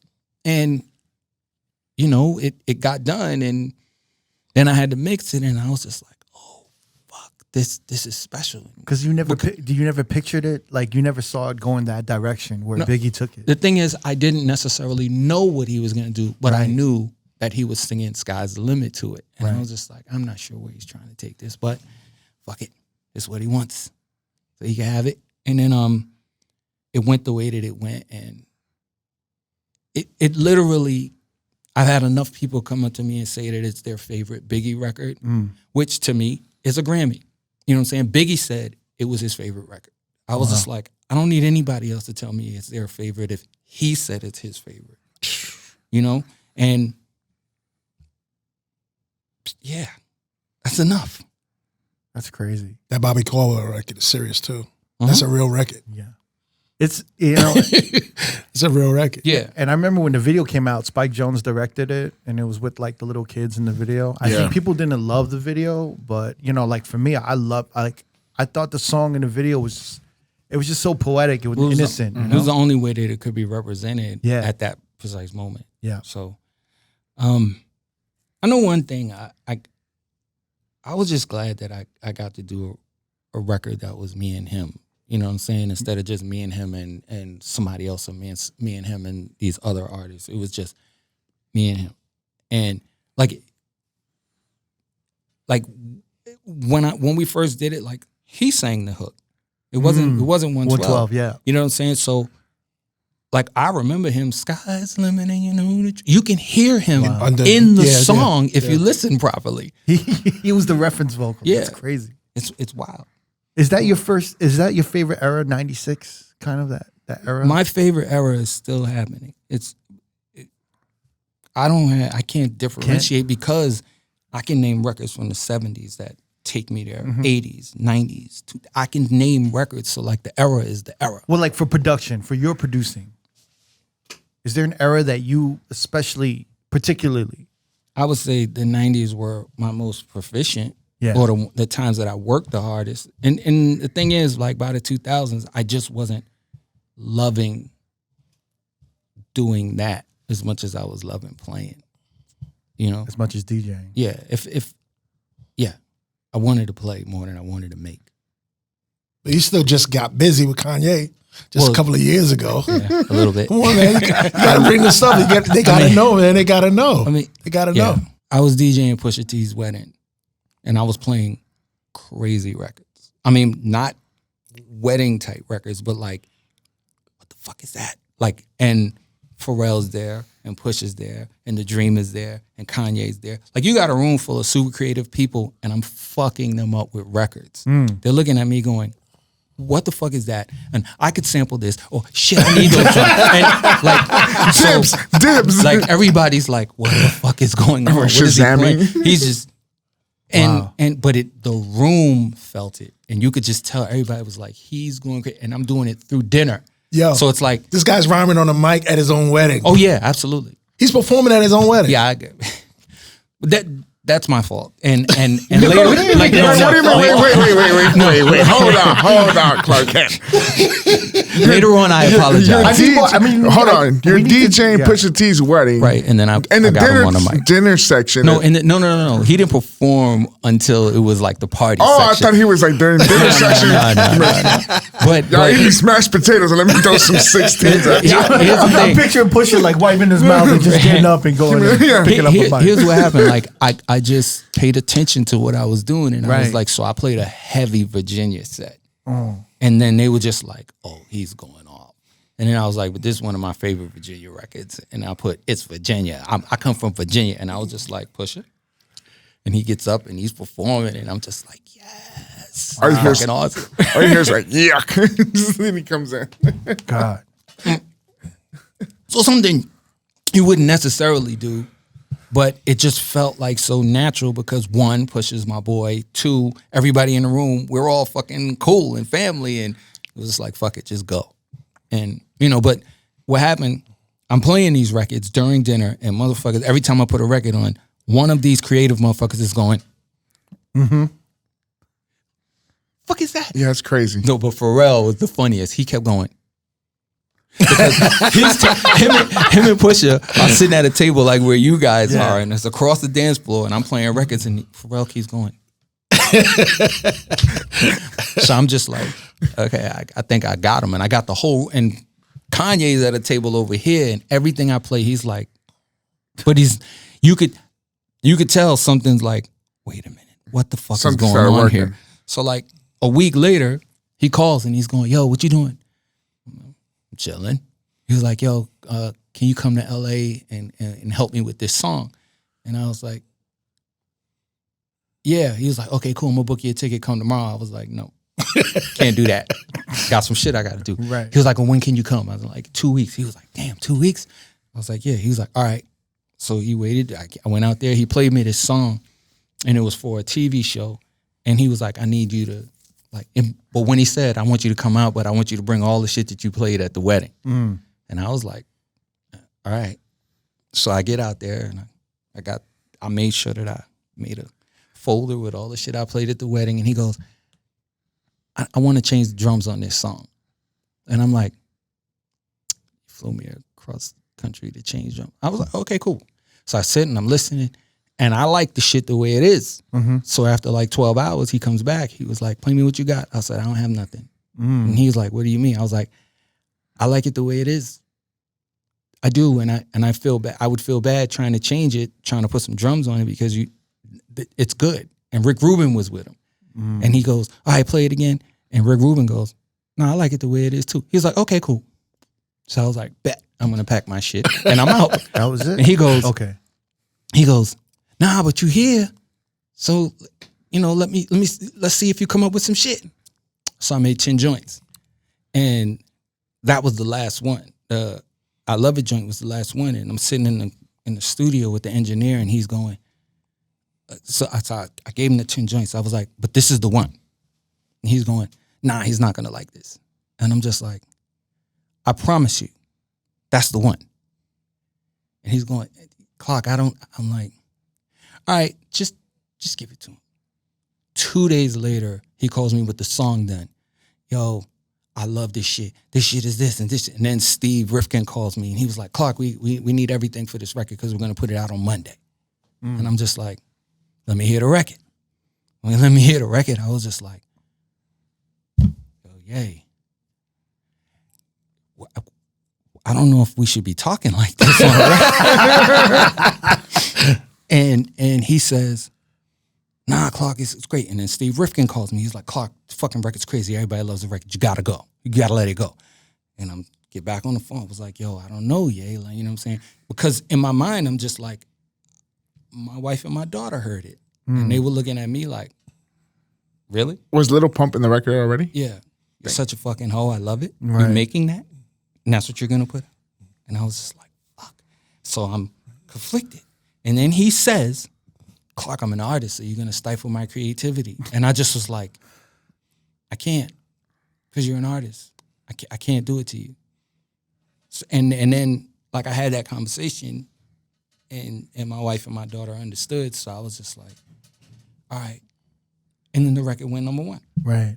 Like, instantly. And I was just like, I can't believe some shit that I didn't necessarily want to, but, like, goes #1.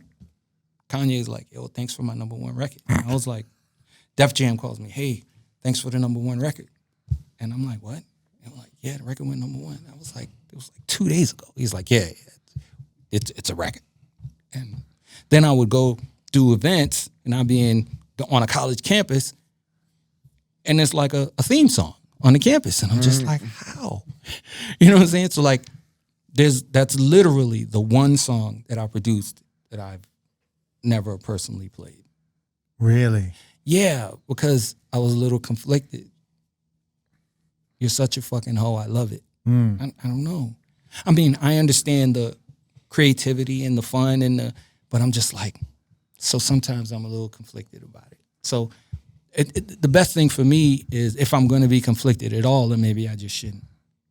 So like, it's been like, motherfuckers know I don't play no R. Kelly records. Like, since the beginning, because I was just like, you married a 14-year-old girl? Like, I got a daughter. Like, that could, no. So people would be like, yo, you gonna play Step in the Name of Love? Never. Wow. You're doing a wedding. Hey, we need Step in the Name of Love. Get another DJ. Wow. I've given up gigs for big radio conferences because the person who owns the conference wants to hear Step in the Name of Love. Somebody else will play it. And no hate to the music. I'm not saying the music's not good, but like my moral compass is in a different place. Is there a list of artists too that you kind of go through and you just don't want to play their shit? Like, for example, like Rick James. Rick James, I don't know him to do anything to kids. You know, you want to be high, like that's a choice. But doing things to kids, yeah, that's wild.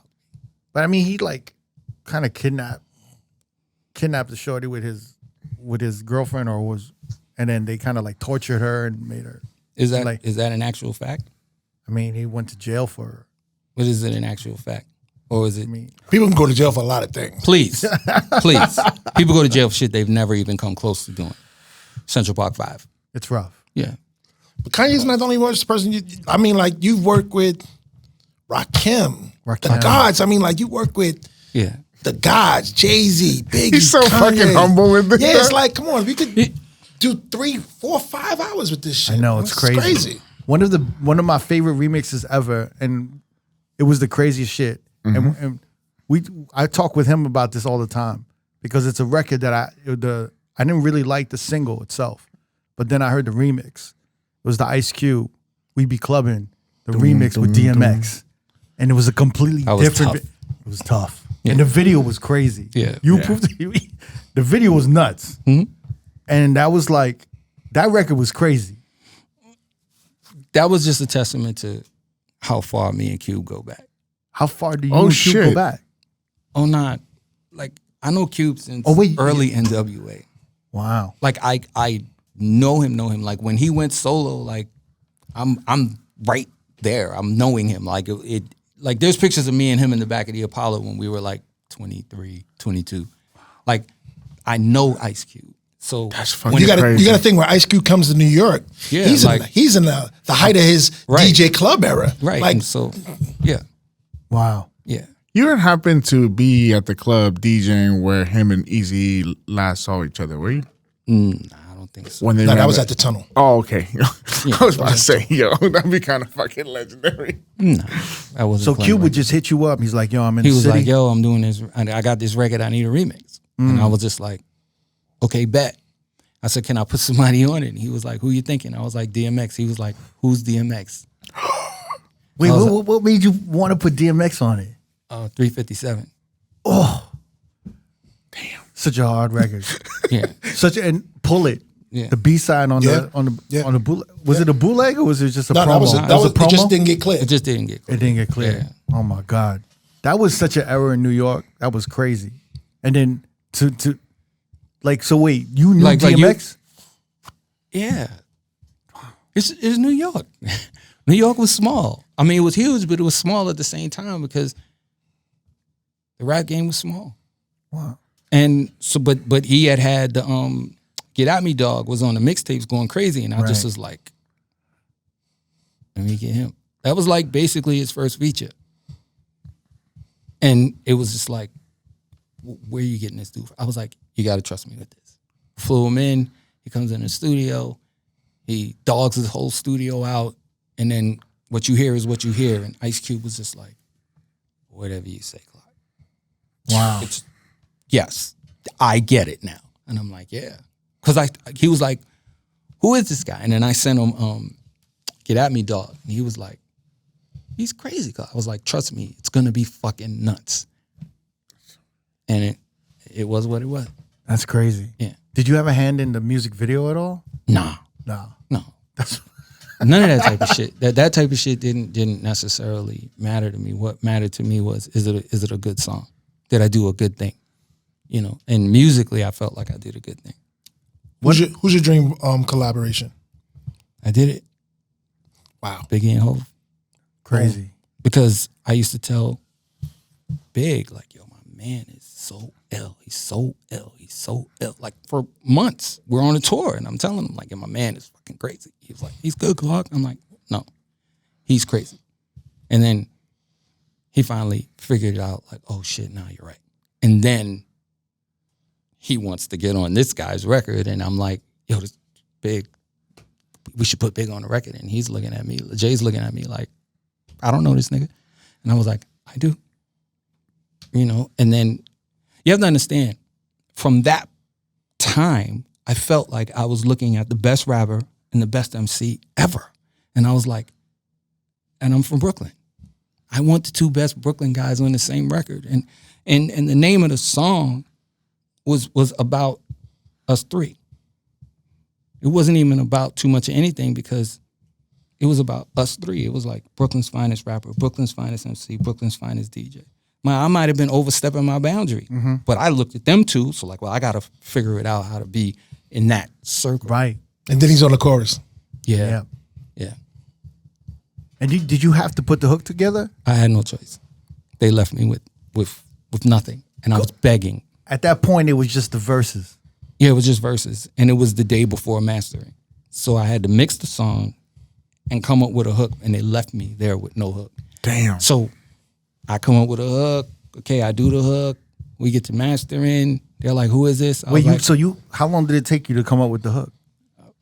First of all, I tried to scratch everything in the world that said Brooklyn, and it just didn't work, because Jay kept saying, "Just scratch something," and then Biggie was like, "Just scratch something," and I'm just like, "What the fuck?" Wait, do you remember what were some of the records you were trying to scratch Brooklyn in there? Well, the only one that ODB worked one, was isn't it? ODB, Yeah. but I was scratching Brooklyn's finest. If it said Brooklyn, I tried it. Yeah. So like, I had a crate. What's crazy is the fact that I had a crate full of records with me was wild. So I'm just like pulling every record out that says Brooklyn something, and it just, the record, the track had too much soul to just scratch anything to. Right. And things just became bumpy, like, and I didn't want it to be bumpy. I wanted it to feel. So, I just took the first line of the second verse and just worked around it. Jay-Z, Biggie Smalls, nigga, shit you draws. Where you from? Brooklyn, going out to all. Marcy, you don't stop. Brownsville. Stop. And then every hook, you just kept changing the neighborhoods that you were shouting out. Yeah. I purposely made their two neighborhoods first. Yeah. And then the next chorus, it was my neighborhood. Crown Heights. And I love the way you ended it, where you shouted Junior Mafia, Rockefeller, and Superman. Yeah. That's Brooklyn's in the house. Yeah. But that I initially, even tried to scratch that. I tried to scratch Cupmaster DC Brooklyn's. It was tragedy. I was in there for like 4 hours trying to scratch things, but Biggie was tight about that record, because that was Jay's record, right? And Biggie wanted it. Biggie wanted the beat when he heard it. Yeah. But it was already Jay's record. And he heard the beat the day that I was recording it with Jay. So that's why I was like, just come wait downstairs in the studio. Did you have, like, your relationship with Biggie and Jay-Z are completely different? 100%. Can you explain the difference? The difference is Jay was my guy, and I was working with Big. But it immediately became a friendship, because when I got asked to DJ for Big, it was Mark Pitts, who was like family to me. He's like, yo, I need you to DJ for Big. And I was just like, all right, let me talk to him. And I talked to him, and I says, yo, you got to come to my crib and we can work on a show. And he's like, man, I was like, I want you to have a good show. He comes to the crib. I said, I just need you to trust me. He was like, nigga, you been on 4 tours, nigga, I trust you. I was like, yes. Yes, because I heard all the records and I was like, we can go crazy. So Computer Love, Me and My Bitch, him saying yes to that was like magnificent. That That was like the highlight of the show documentary. We sure switch off. Yeah. It's crazy. All that shit. That was You real. remember that? Yeah, hell yeah. That was crazy. That was all you. Wow. Yeah. He trusted me. That's nuts. And I just wanted him to have a great show because he was a great artist. Is there any recording of the show, like, from beginning to end? I have no idea. Oh, my God. You know what the funny shit is about that time is you weren't thinking that way. You were thinking, oh, shit, let's go do it. Yeah. You weren't Took thinking, a lot for granted. Yeah, because no, you took everything for granted. And the only reason why you say that is because now you see so much footage of shit. So much you're content, looking at it going, oh, we Damn, took it we for would granted. take- When actually we didn't. Yeah. We just were in lived the in the moment. moment. Right. Nobody lives in the moment anymore. That's That's why so much whack shit gets put out. There's people walking around as an artist going, they got a camera on them and we about to go make history. Name one time that worked. Anybody who's on camera going, we about to make history, never makes history. History doesn't get made. History happens. How did you know to you that you knew Computer Love would just go with Me and my bitch? Because I just tried it and it felt good. Wow. It's just incredible. Like, Yeah. how, like, you were just kind of so behind the scenes, but like pushing the train along. Yeah, and because almost like leading it. You know what I mean? It's because crazy. music was the train we were riding. So if music is the train you're riding and you give a damn about it, then it's not hard to make some fly shit. Yeah, I mean, And you got to think, like, we're working with a guy like Biggie who was in a house that loved music. I work with Jay-Z. He's in a house that loved music. So I'm working with guys who understood music is first. when you first heard of Biggie, you just knew about him from the block. You just heard that he was just a dope, like He a was young a rapper. dope rapper from the block. I just was like, it's something special about him. Because I was asking Goldie early on, I was like, oh, when he recorded his demo, and he, rest in peace, Mr. C. Mr. C. One of the best club DJs, period. Like, I'm not saying anything else less than one of the best club DJs, period. Like, he's, like, I'm still kind of like, I can't believe he's not here because literally one of the most dangerous DJs to play after. The finisher. Like, yeah, like they called him the finisher. Well, he called himself the finisher. People were like, nah, he would finish people. Like, he was magnificent in a club. And when I tell you, damn near impossible to play behind. If you did not have some kind of nuts about you, he's going to erase you in a club. You had to have nuts about you to play behind Mr. C because he was dangerous. I mean, remarkably dangerous in a club. What was the first time you heard Mr. C? Shit, when we was kids. Like, he was DJ Lance's little man. Wow. Or Master D's little man. Wow. Yeah. Like, I've known, me and C the same age. Yeah. I've known him forever. Yes, I started before him, but like I knew him for forever. You know what I'm saying? Like, when he was Kane's DJ, like, I knew him. Right. You know what I'm saying? Again, the game was small back then. Have you ever had to like play after him? Or? Of course. Like, you can't, like, there was a time in New York where you couldn't call yourself one of them guys unless you played with one of them guys. Right. You know what I'm saying? And so, like, yeah, I had to play with Mr. C. So like when It was very, very hard. Like, him and Red Alert, they're like fucking dangerous. wow. Like, Red Alert's fucking dangerous on the set. He's amazing. Amazing. Red Alert's Yeah, as a person from Brooklyn, and you're looking at the guys that, the older guys, it's ill because it's like these are your examples. Like, I don't know how to really, like, they say, oh, yo, give your peoples your flowers while they're here and this, that, and the third. Right, but it's right. like, dude, like, I'm sitting next to Clark Kent and I'm from Brooklyn and he's Brooklyn. like he's Brooklyn's finest. Like Thank you. It's ill because now you think about it, it's like C's gone.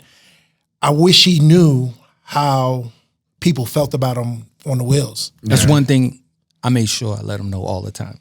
Like when he would be on the radio rocking, like midday mix, I'm talking about Hot 97 days, I'll be texting him on the side, you're going fucking crazy. Why? Because to me, if you can't salute a great, how do you become one? If you can't recognize a great, how do you become one? That he was fucking phenomenal. One thing I will give to C is that he definitely cared about the culture. Yes. 1,000. And he gave it up too. He was gracious. He was very gracious when it was like just remembering dates, people's birthdays, like small gestures like that, just to make sure that these people were always remembered in that way. He would salute them with the music and he put it on. You know what I mean? It's like, I'm going to put it on for you. I'm not just going to say, hey, happy birthday. And then the next minute, no, I'm going to make it. If they didn't know about you, they knew about you when they heard me play your shit, it came across. You know what I mean? So. Yeah, I'll never forget one time he was saluting me and he played the Glenn Jones remix. And I was like, lot of people how don't do even know motherfuckers know? Like there's certain shit you be like, yeah, nobody knows about that. And he would play the Rude Boys shit, the Glenn Jones shit, the Levert shit. And I'm like, oh. And these are joints with Jay-Z features. Yeah. A lot of people don't know that. You know what I mean? These are songs. These are joints. Yeah, and he would be and he has so much pride in his library of having everything. Yeah. Joints that a lot of DJs still are looking for cookies. Like C had those shits. You know, he had those joints.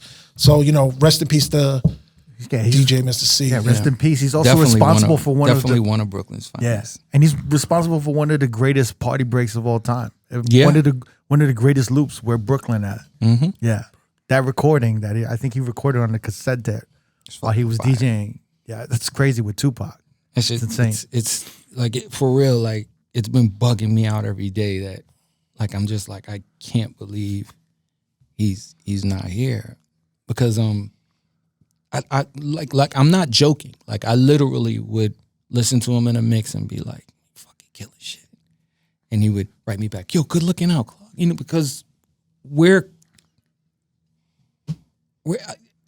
from an outside, people would look and go, they're contemporaries. You know what I'm saying? Yeah. Like he was just a special motherfucker to me. Yeah. So, what's your favorite moment of Mr. C? Mr. C, me and Mr. C played a party together. And he went on before me. And this motherfucker, this is why I say he's dangerous. He got on and did a full instrumental hour. I was just like, what the fuck was that? Instrumentals. And motherfuckers went nuts. I was like, instrumentals? No words. Bang, another banger. No words. Bang, another banger. And I was just like, I've done some crazy shit in a party. I played Beethoven in a party. And made motherfuckers be like, oh shit, this motherfucker played straight instrumentals for an hour. You sing the words. Yo, I was like, how the fuck, what do I, like, literally, Mr. C, Red Alert, 2 DJs that made me go, what the fuck do I do now? That shit, that shit had me crazy till like a minute and like 40 seconds before I started. I was just like, he went crazy. And I'm just like, I don't know what to play. But the thing about me is once I get the first record, then I got the next 10. So like the second record, I got the 11th record. But I gotta get the first record. That motherfucker had me like, what's my first record? It was crazy. It sounds like when Jay-Z had to follow up DMX in that tour. Yeah, no, that was wild. And he was like, now you go. It's like, oh, fuck, what do I do? Yo, I'm telling you, like that shit was, it was just so beautiful to me. I was like, he just did an instrumental set. I can't believe I got to witness that and I get to tell people about it. Like Mr. C will burn you with instrumentals.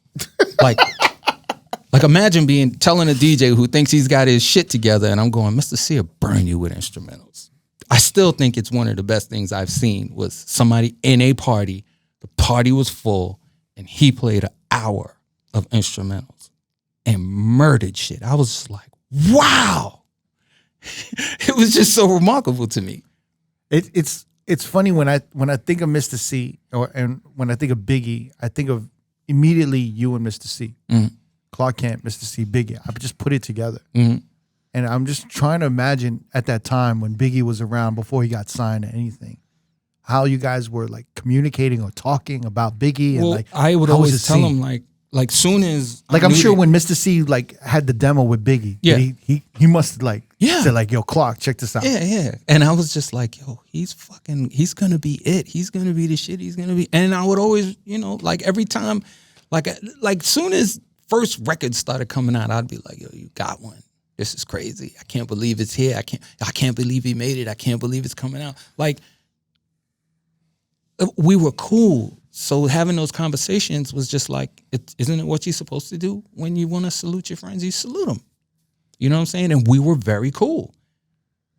Look, I'm sure he can sit here and show love to some DJs, but the list of DJs he respects are much shorter than the ones that he's going to show love to, right?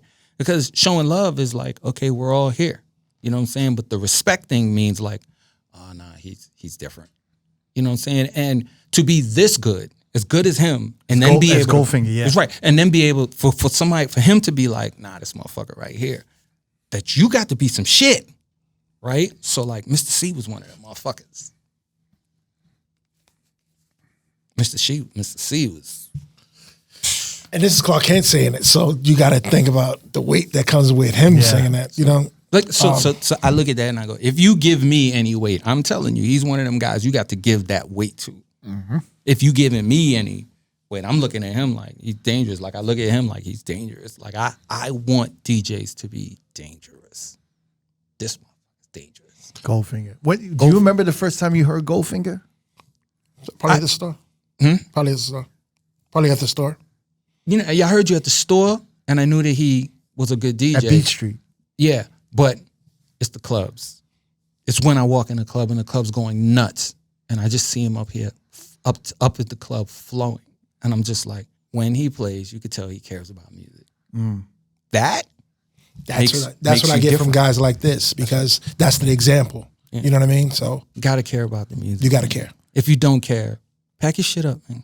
It's crazy. Sometimes I forget to I just forget sometimes to play the music that I love or that affects me, because it's a craft to it though. Yeah. Because if let's say you play music that you love, but you don't play it like you love it, then it won't come out right. Right.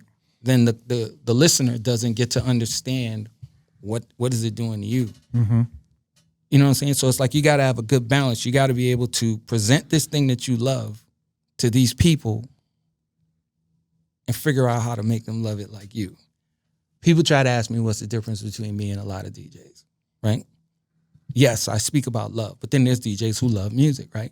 But then there's another thing, energy. I play with a certain kind of energy. And that energy can make a record that's just okay to everyone else a lot better with the energy I give it. Yeah. Energy.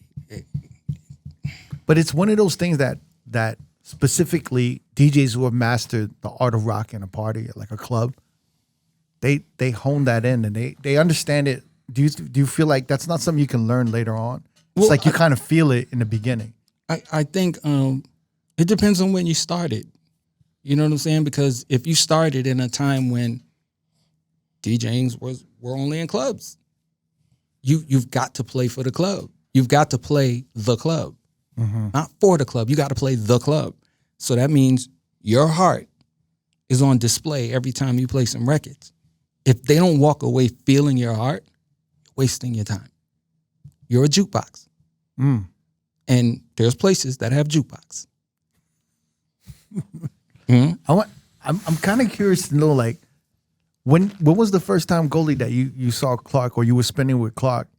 And did you know he was in the room when you were spinning? Oh no, I vividly, because Clark is everywhere. But I've seen him out when I was doing Lotus or something, and I'll play a record, and then he'll be like, he'll just do this one of these, or he'll be like, "Yeah, young man, I see you." Wow. And it just be that's when I know, like, okay, Look.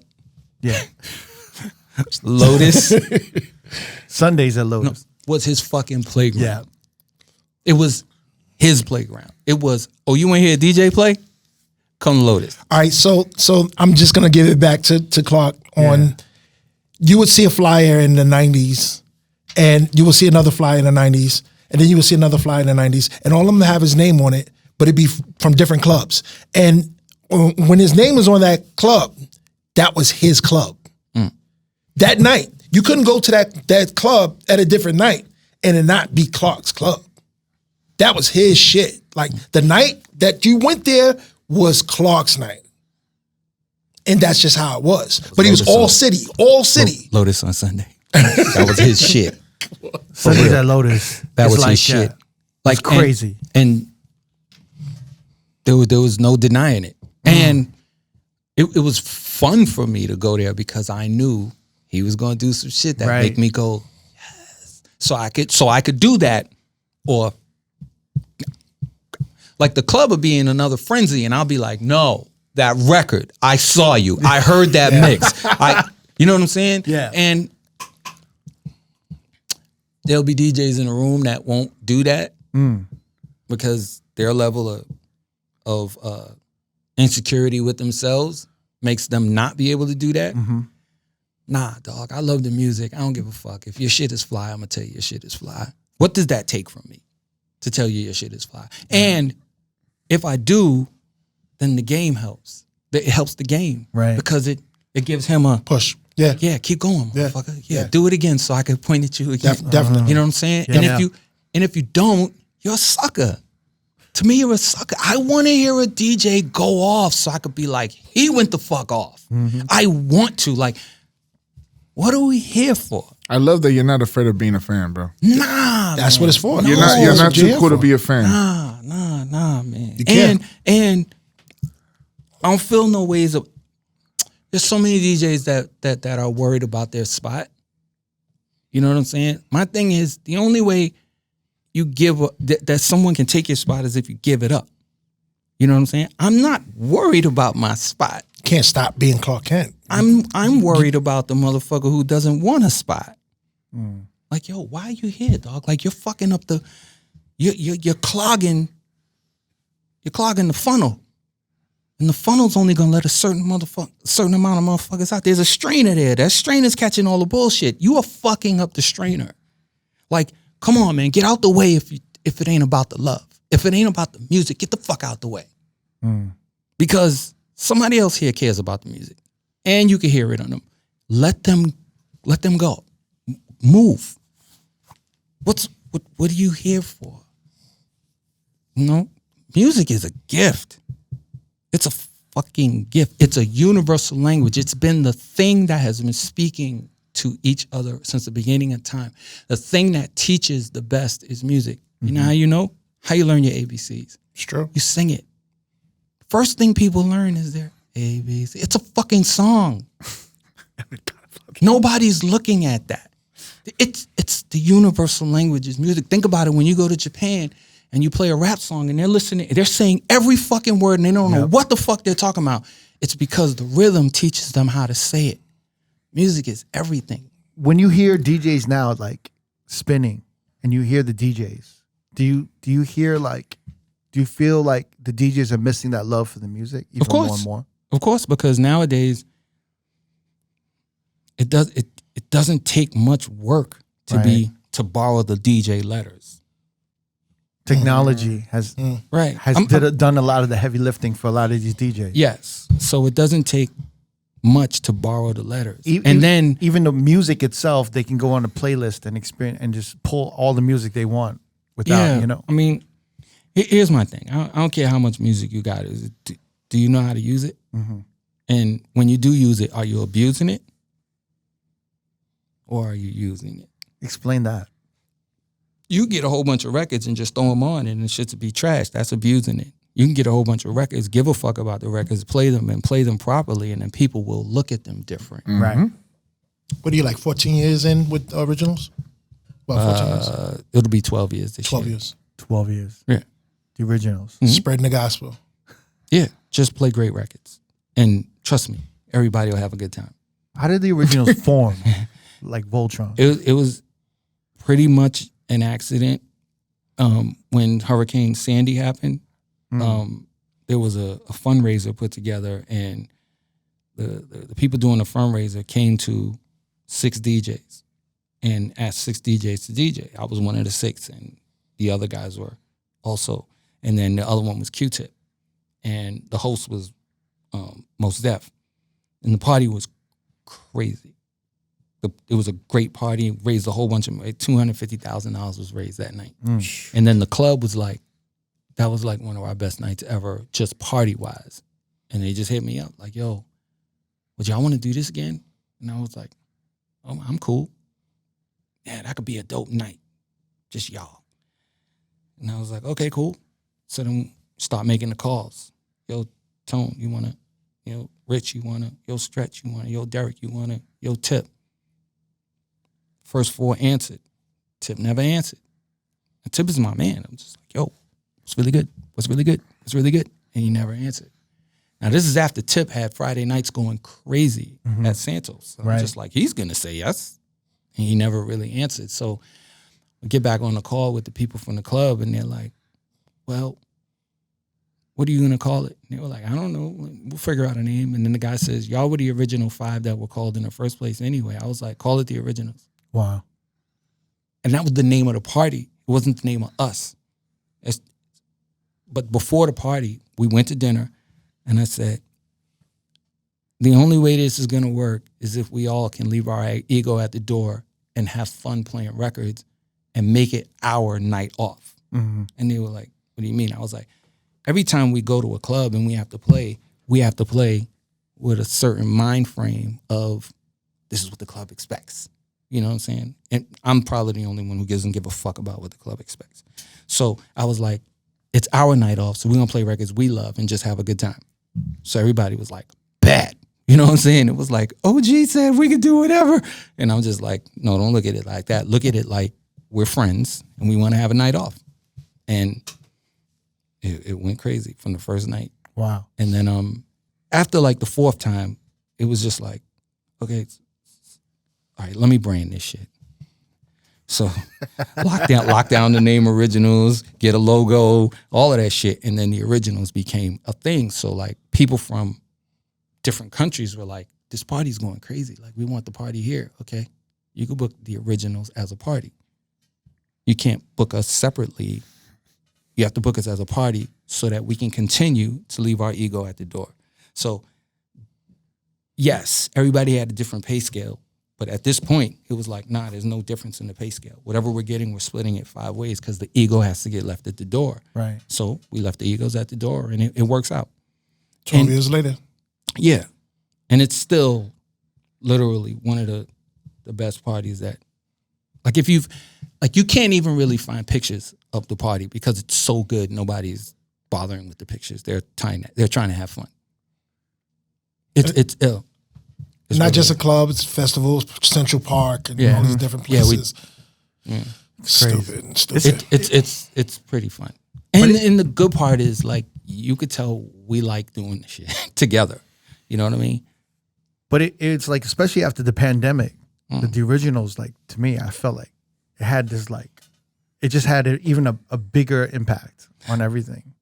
Here's what I think had a big impact. Yeah. Us doing the Originals after the pandemic was like, we missed it for 2.5 years, please. And the first place we did was Vegas. It was bananas, like bananas. And then came back, did Central Park, and da-da-da-da. So it was, we went back to Central Park. It was like, oh my God, they're back at Central Park. I have a question. How do you organize the set times for the Originals? There's no organization. It's we do 30 minutes rotating You just sets. keep rotating. Yeah, we just keep rotating. So that's like So the everybody perfect- gets prime time. Everyone's kind of vibing throughout the whole thing. But we all get prime time. So like again, leave the ego at the door. Like I Right. can start the party, but then I'm on at 12:30. right. You know what I'm saying? So it's like, whoever get, if me and Tony's are there before everybody else, either me and Tony is going to start the party. If it's me and Stretch, like whoever's there at the beginning, one of them's going to start, and then one of us is going to end up at another time. So it's just how we feel. Avengers shit. Yeah. Yeah. And then the way that it works is like, you know, there's a bunch of laptops set up. So like if Rich is in the middle of a set and I think, oh, this record's crazy, I just I got a record. And throw the shit on, and then he comes back on with another record. So That's so cool. It's so reminiscent of back in the days, and like when I was coming up, when we were just like doing parties like the Rub in Brooklyn, where everyone was just kind of like vibe. We were just like, yeah, like you said, we were all kind of, we had a mutual respect for each other. Yeah. And it was like there was no ego, so it was like we were just going off and having fun. But it was our night off. Yeah. It was just our night off. What's your relationship with Stretch? I've heard rumors about my brother. Yeah, I've heard rumors with you and Stretch Armstrong where I don't know if he had like maybe like bought some of your record collection. Or No. Stretch Armstrong, his first real club gig was at Mars. And when Mars he walks 2112. No, Mars. Mars. Oh no, Mars. The real OG. Mars. Yeah, the real sorry. Mars. Sorry. And he walks in and he's like 18, but I'm like the main DJ there. And he's not Stretch. No, he's Skinny Bones. Skinny Bones. DJ Adrian. Adrian B. Yeah, Adrian B. And I go up to his floor and I listen to him. And I'm like, yo, you're pretty fucking good. And he's looking at me like, oh, you're clocking. And I'm just like, fuck that, dog. Get busy. Keep playing and keep thinking about what you're doing musically. And like he'll probably tell you I'm his first DJ friend. Like, and like maybe 3 weeks later, he was at my house. Like at my house. And I love him. Like he's my brother. Like I love him with my whole heart. Like we're both Libras, born 2 days apart, have parties, birthday parties together. Like when he turned 50, like I DJ'd at his party. His wife came out with a cake with both of our names on it. I'm just like, no, it's his party. What are you doing? She was like, no, you two love each other too much. Here's a cake. And I'm just like, I was fucking embarrassed. I was like, yo, dog. He was like, you're my brother. It's all good. It's all good. You know what I'm saying? Like, yeah. You know what's crazy? I knew you were a Libra before you said that. I was like, oh, I feel that shit. I'm a Gemini, so you know, we get along great. So I was like, God. My son's a Gemini. Yeah, I was like, we can hang great. Having like watching Stretch from beginning to even now. Yeah. Like were you kind of guiding him through college radio and with Bobito Like, and everything? his college radio is because I had a show there first. I was the first person on KCR. Me and Prime Minister Pete Nice, we had a show together. And then I gave the show to DJ Richie Rich because I went on tour. Right. And then after that, it was like they stopped. They became third base. And then it was open. So Bobby and Stretch. Wow. But like if we don't do it, who knows? Is there ever a hip hop show on KCR? And then with him Crazy. on the radio, that's a whole nother chapter, a whole nother hour episode. Yeah. With the Clark, I got joints on my computer Jesus. of sessions on the radio. I was wilding. I was wilding. But wilding. there are DJs who say that they learned how to DJ based off the shit I was doing on the radio because I was doing some shit that was so advanced on the radio that they were just like, okay, that's where we learn. You know, but which was wild because like I listened back and I was going crazy. Like, how did they keep me? Playing go-go, playing hip-hop, Yeah, playing crazy. Just eating. Wait, when was this? Like what era? This is late Late 80s. yeah. Wow. Late 80s. Yeah. What station was it? WBLS. WBLS. Wow. That's why Timmy and Merlin knew, like, plus I used to be in Timmy Register's house stealing his records. Like, he's the big homie. Timmy and Merlin are the big homies. Did you enjoy radio? I don't know. You know why? Because I was just doing it. I was just doing it because I guess somehow it kept the name out there. And that means the more my name is out there, the more clubs I play. Right. I had like 4 clubs while I was on the radio. I had Union Square when I was on the radio. Wow. You know how crazy it is? Come off the radio and go meet Red Alert at Union Square and then play at 1 o'clock. It just seemed like 3,500 people. It's just wild.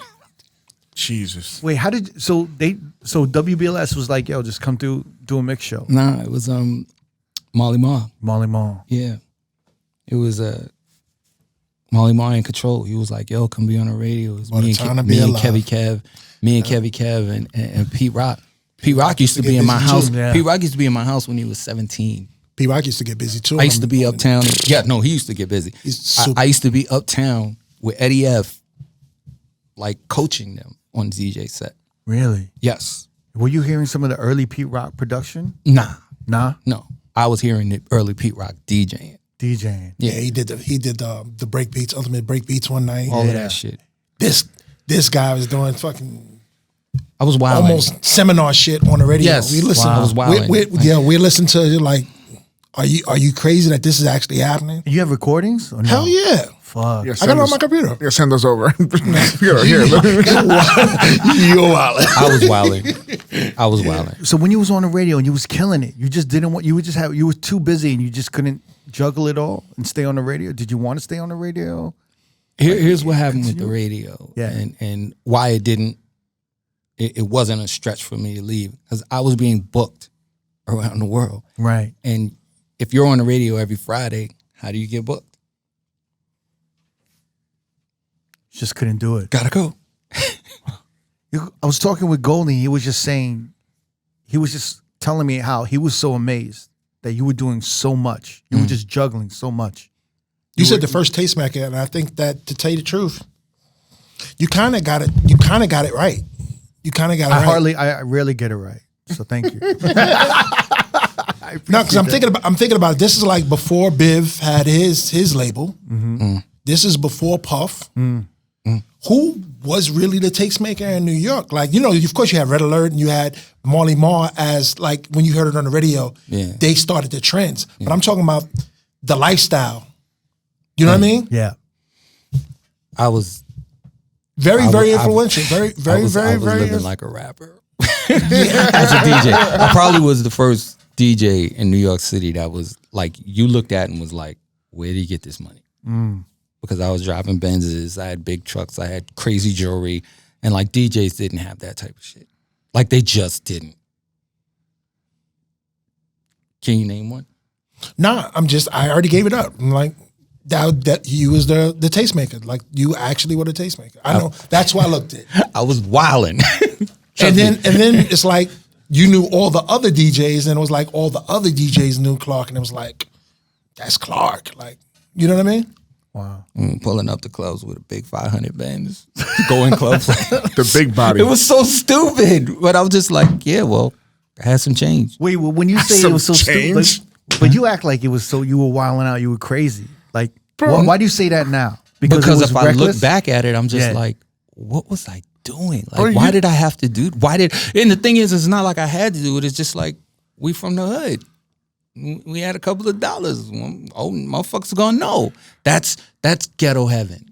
And it wasn't You know as what I'm saying? commonplace as Nah, like, it just Bro, a wasn't. 500 it bands just was really not, wasn't. It wasn't like you'll just see people of that. It was very unique at that time. Yeah, it was so. In essence, I was bugging because I didn't have the $300,000 advance like a rapper did, but I had the better card in them. You know what I'm saying? And I was just doing a lot that would be able to fund my foolishness. Jesus. And so, I was bugging, but it's funny because I wasn't necessarily bugging at the time. At the time, it was like, no, like something's gonna set me separate than all the other DJs. yeah. And you know, let me knock on wood. I was making a good deal of paper at that time. I was literally the highest paid club DJ around. Wow. Like easily the highest club. I used to be looking at DJs like, you get what? Like, I remember I used to talk to Goldie like, dog, you got to charge more. I remember we was in Philly. We was in Philly and we were doing this. It was All-Star Weekend and we was in Philly and we was doing this museum and I was like, dog, you got to charge more. I'm like, yo, fuck this shit. You got to charge more because I know I was getting a ransom and I was just like, I know he's not getting a ransom. I would always tell him, you gotta charge more. You gotta get more. Why? Because he's the shit. I never heard a DJ call his rate a ransom. Well- He did a shit ton of money in a ransom. You know what? Somebody could say some shit like that, and then motherfuckers could be like, "Yeah, right, whatever." But like, no, there was no fronting. Like You were showing the paycheck. Nah, like motherfuckers could see it. But see, this is what I'm saying. If you weren't there for it, you would think you were exaggerating, but it was no exaggeration. It's like I'm not fronting. It's all written believe it, down. Clark. I'm not He's fronting. looking at me like It's all I'm set not- in stone, like for real. Like you can just go back and just, it's there. The proof is there. You know when kids say, if I hit the lottery, you'll see some signs? That's him. You'll see some signs. Like I know for a fact. Like I know for a fact that AM definitely got a lot of his influences from this guy. He's my boy. You know? That was going to be my question. Did you have any hands or input or when they did that premiere in AM Pack? Because that shit to me was one of the most legendary shits that Nike's ever done. Especially the way the packaging, the crate, the 2 vinyls, and what did you have? You're saying yes to me. You're nodding yes. Yes, I did. Because I was telling almost every like DJ that had something something at Nike, I had a hand in it. Yeah, because I was telling Kirk, I'm like, I think he had something to do with it. A little bit. Because I was telling him, I'm like, I don't think there's been a person that is not an athlete that's had the longest relationship that you have with Nike. Because, and I said, maybe Undefeated or Eminem, but but those are stores. That's what I'm saying. Well, Eminem is an artist, he's a rapper. But I'm just saying, like, if you didn't never dribble the ball professionally for Nike. Let me get there. You never dribbled a ball professionally for any professional team or anything. You never ran a touchdown. Never had a store. Never. And you've just been Never had a brand. I guess besides You're the the brand. DJ You're the Clark brand, Kent yeah. brand. the Clark Kent 112. You know what I mean? Like that's to me. I was telling him, I'm like, I don't think there's been anybody running the way he's running, and Not with really. Nike.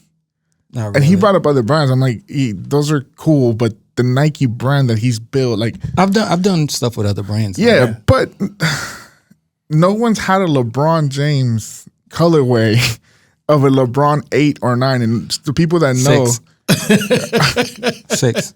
no, I was gonna say LeBron 8 and 9. No, 6 colorways. Oh, 6. There's 2 7s, 2 8s, 2 9s. Like I said, no one's ever had that. 7s, 2 8s, 2 9s. Like no one's had that. Like LeBron doesn't collaborate. He does shit with like Fruity Pebbles, and then you'd have done. I was telling Kruger, I'm like, you don't get it in the sneaker world. And I hope you didn't get offended when in the beginning I said I used to resell your shoes I don't because I trip used to off of that work shit. for the sneaker store. That's all good. But meaning we couldn't keep your shit in stock because that's that cool. shit just. That's cool. And I was telling you, like, I've never seen one of your sneakers sit at Undefeated. No. So What's the list? What's the list, Clark? What do you mean? What's the list? What is that thing, the list? What is that? At first it was, you got to be on the list to have these special things. Or if you got something, and we were really making a joke about like shit that you just couldn't get and be like, oh, he's on the list. But what happened literally to me was I went to a store and there was a crazy line and I was like, well, I don't want what they're here for. So I went to the front of the line and I was like, hey, I'm not trying to, but oh yeah, but your name's not on the list. And I was like, what? I was like, I don't want what these kids are here to buy. I want something else that's in the store. Like I literally probably just wanted white and whites. And the kids were there for something else special. And I was like, I don't want anything that these kids are here for. And they were like, yeah, but your name's not on the list. And I was just like, So I was like, fuck the list. So it really became like a joke to me and my 4 friends. And it was like, you're not on the list. To have this, you have to be on the list. So it was like a joke to us. So what I wanted to do was create a list. So I made a shoe and then the shoe's mismatched, but there's actually a match to each shoe. So the idea was in the box came a card that said, if you want the match, send an email and I will connect you with somebody who also wants the match in your size. And what they didn't know was if I got 30 people that wanted to switch, they would have been on a Nike seating list for life. Whoa. But it had to be 30 people. So what I was trying to do is create a community of people who just really wanted shoes. Was there a list that existed before that or not? Not really. I mean, there's seating lists and all of that, but this would have been different because you wouldn't have had to been a celebrity. You could have just been whomever, and all of a sudden you're getting shoes at your crib by accident. Oh, that's crazy. Yeah. Wow. But that's what it was about. It was about, let me see if I can create a community of people who want to help each other get shoes. Yeah. And that's what me and the 3 other guys whose names are in the shoes, that's what we do. Like my boy Magdi is in London. If I'm looking for a shoe that only came out in London, I'm calling him. He wants something that only came out here. He's calling me. He's calling All Day. He's calling Abdul. If there's a shoe that comes out in the DMV area, I'm calling Abdul. If there's a shoe that damn near is impossible, I'm calling All Day because he gets everything. Shout out to Abdul, by the way. That's my brother. Yeah. But, I love his podcast. Yeah, Yeah. he's special. Yeah. His daughters are fly too. They always Nah, look those they are my look babies, They look man. laced up all the time. Yeah, they are. They wear the list. Do you have an open conversation with Nike? Like, how does a DJ AM and Premier collab happen? I was talking to Jesse Leva wanted to do it, but then he was like, "Who?" Like it was almost me against DJ AM, but I was just like, I already got stuff happening. He was like, "Well, who should I get?" Oh, Premier. And then it was like, "Oh, okay." So They were like, we want to do more DJ stuff. Like, not necessarily. It was, we know AM's a shoe dog. Yeah. Right. So they wanted it to be real, and so that's why it was almost me against AM. Right. But then I was like, I got shoes on, like it shouldn't, and then it became Premier. You've always looked out for DJs. You've always been protective of DJs. Yeah. Yeah. Because it saved my life. Saved your life. Yeah. Can you expand on it? Like, explain. I'm from the hood. Right. I mean, the hood. I'd have been dead. Because where I'm from, to make it to 21 is goals. When I turned 21, I stayed in the house. I was like, I don't even believe I'm 21. So till the next morning was when I was like, oh shit, I really made it to 21. So now it's like, I live every day like it's cherries on top. Playing with house money. Yeah. Oh my God. So I literally live every day like, oh shit, that's more cherries. Because 21 was lifespan. So the fact that I'm in my 50s, late 50s, is kind of crazy. It's a lot of cherries. And how much, like, And I don't take none of it for granted. you don't take anything for So granted. that's why I'm trying to be excellent at whatever I do, because I got another day to do it. You were one of the first DJs I heard talk about a union. Yeah, I tried that. You did try. Do you remember when you tried? What was the... It was like right 91 and 92. That far back, huh? Yeah, because I recognized DJs doing something that I just could not imagine them doing. They were undercutting each other to play clubs. And I just was like, yo, that DJ worked to get to that point. And if you want to get to that point, undercutting him is not going to be the way that you get to that point, because they're going to look at you and go, oh, he charges 1,000 and you're going to charge 300. Okay, we'll give you 300, but we're never going to get you to 1,000 because you took 300 when we were paying 1,000. So we're never going to get you to 1,000. You're going to stay at 300. That means you undercutting killed your trajectory. Everyone's trajectory. Well, Everyone after you, including yeah, like they're looking at you like, oh, you're the bar. Okay, yeah, well, everybody gets 300. Right. And I remember when Goldie was getting paid, like of the guys who was working all the time, he was getting paid the most. And then people would try to undercut him, and I'm just like, yo, niggas is whack. Don't you know that you should let him rock out and get cool with him, be down with him, so that he can raise you and bring you into the... And he didn't get it. So I tried to create a union for DJs that they would get something that they don't get, insurance. They would get someone who speaks up for them and says, no, you can't pay us like we're barkeeps. You got to pay us like we're the entertainment. But if you don't have someone to stand up for you, then you're speaking for yourself in a place where they'll go, I'll hire somebody else. Oh, no, you can't hire somebody else now because all of them are part of a union. And then the meeting I was having was with a group of DJs, and enough of them said, well, it seems like you just want a money grab. And I was thinking to myself, I literally make more money than everyone here. Why would it be a money grab for me when I'm trying to make sure that no one gets shitted on? And I just was like, they were short-sighted. And still there's no union. No. But there should be.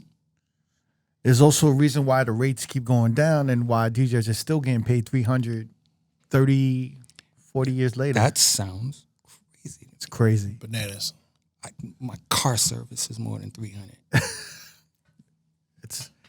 And New York's actually one of the toughest, where there's a lot of clubs that are not paying more than $400 for a whole night, 6 hours. I don't in New even York. know. Yeah. And I talk to a lot of the younger DJs, you know, and they don't. And that's why I suggest that DJs start their own party, so everything coming through the door belongs to them. Right. Because if you do, and it's good, you're gonna make money hand over fist, because now you're gonna sell your party as well as sell your fee. It's happening. Dog, Yeah. Like the Originals is a blueprint, because everybody in Originals gets paid well. Everybody. Solo, and it does more for us to be a crew, because if the party's dope, they're gonna go, he's one of the originals. He can use that. Like, yeah, I'm one of the originals. My price is a little higher. Mm-hmm. You know what I'm saying? Because that's all cachet, and everything that you have that builds your cachet works for you. Do you think you could build a union now? No. It's a free-for-all for DJs. Everybody can borrow the letters. Because of the sensitivity of the world right now, it would be called gatekeeping. And I don't want any parts of that. And I realize that as much as you want to help, doesn't necessarily mean that everybody wants help. You know, and I have to be cool with that. Even though I might be looking at the game going, fuck, it looks crazy, it just might not be for everybody. And it, like, I have to be comfortable with that. And even though I'm looking at it like, God damn, this is some shit that I really did a lot of bleeding for. You know what I'm saying? Just change it in a different way. Yeah. I mean, like, I literally make sneakers that are built around DJing. Like I made sneakers with Adidas to celebrate Serato. Why? DJs. Like, I got a shoe coming out. The next shoe I got coming out is based off of a friendship between two DJs. It's like this thing. The reason I'm allowed to do shoes is because I'm DJ Clark Kent. It's not because I had a bunch of shoes. That made me real to doing shoes. But if I didn't have some cachet as DJ Clark Kent, like, they'd be looking at me like, well, so what? Mm-hmm. But no, like, in the world of hip-hop, I'm somebody to them. Okay, he has that. Oh, shit, he really does do the shoe thing. He's real. Working with him might make some sense. Oh, shit, he made a good shoe? Fuck. Keep going. He's creative. He figured it out. You know what I'm saying? But if my first shoe failed, we wouldn't be here talking about sneakers. You know? But the shoes that I make, they work. And the shit that I do on this, like, come on, man. My DJ bag is crazy. You know what I'm saying? But I did it because I'm a DJ and because I wanted DJs to have a better DJ bag. Yeah. You know? It's funny, DJ's been talking more and more about, you know, ever since COVID, about insurance, even before that a little bit, but unions and everything, and if it's possible. For me, I don't really care about the rates. I think it's hard to control rates, and it's just so... It's not hard if someone is standing up for you. I think it's hard just because, like, you know, every city and every state has their standard for me, you know? That's cool, but there's no standard.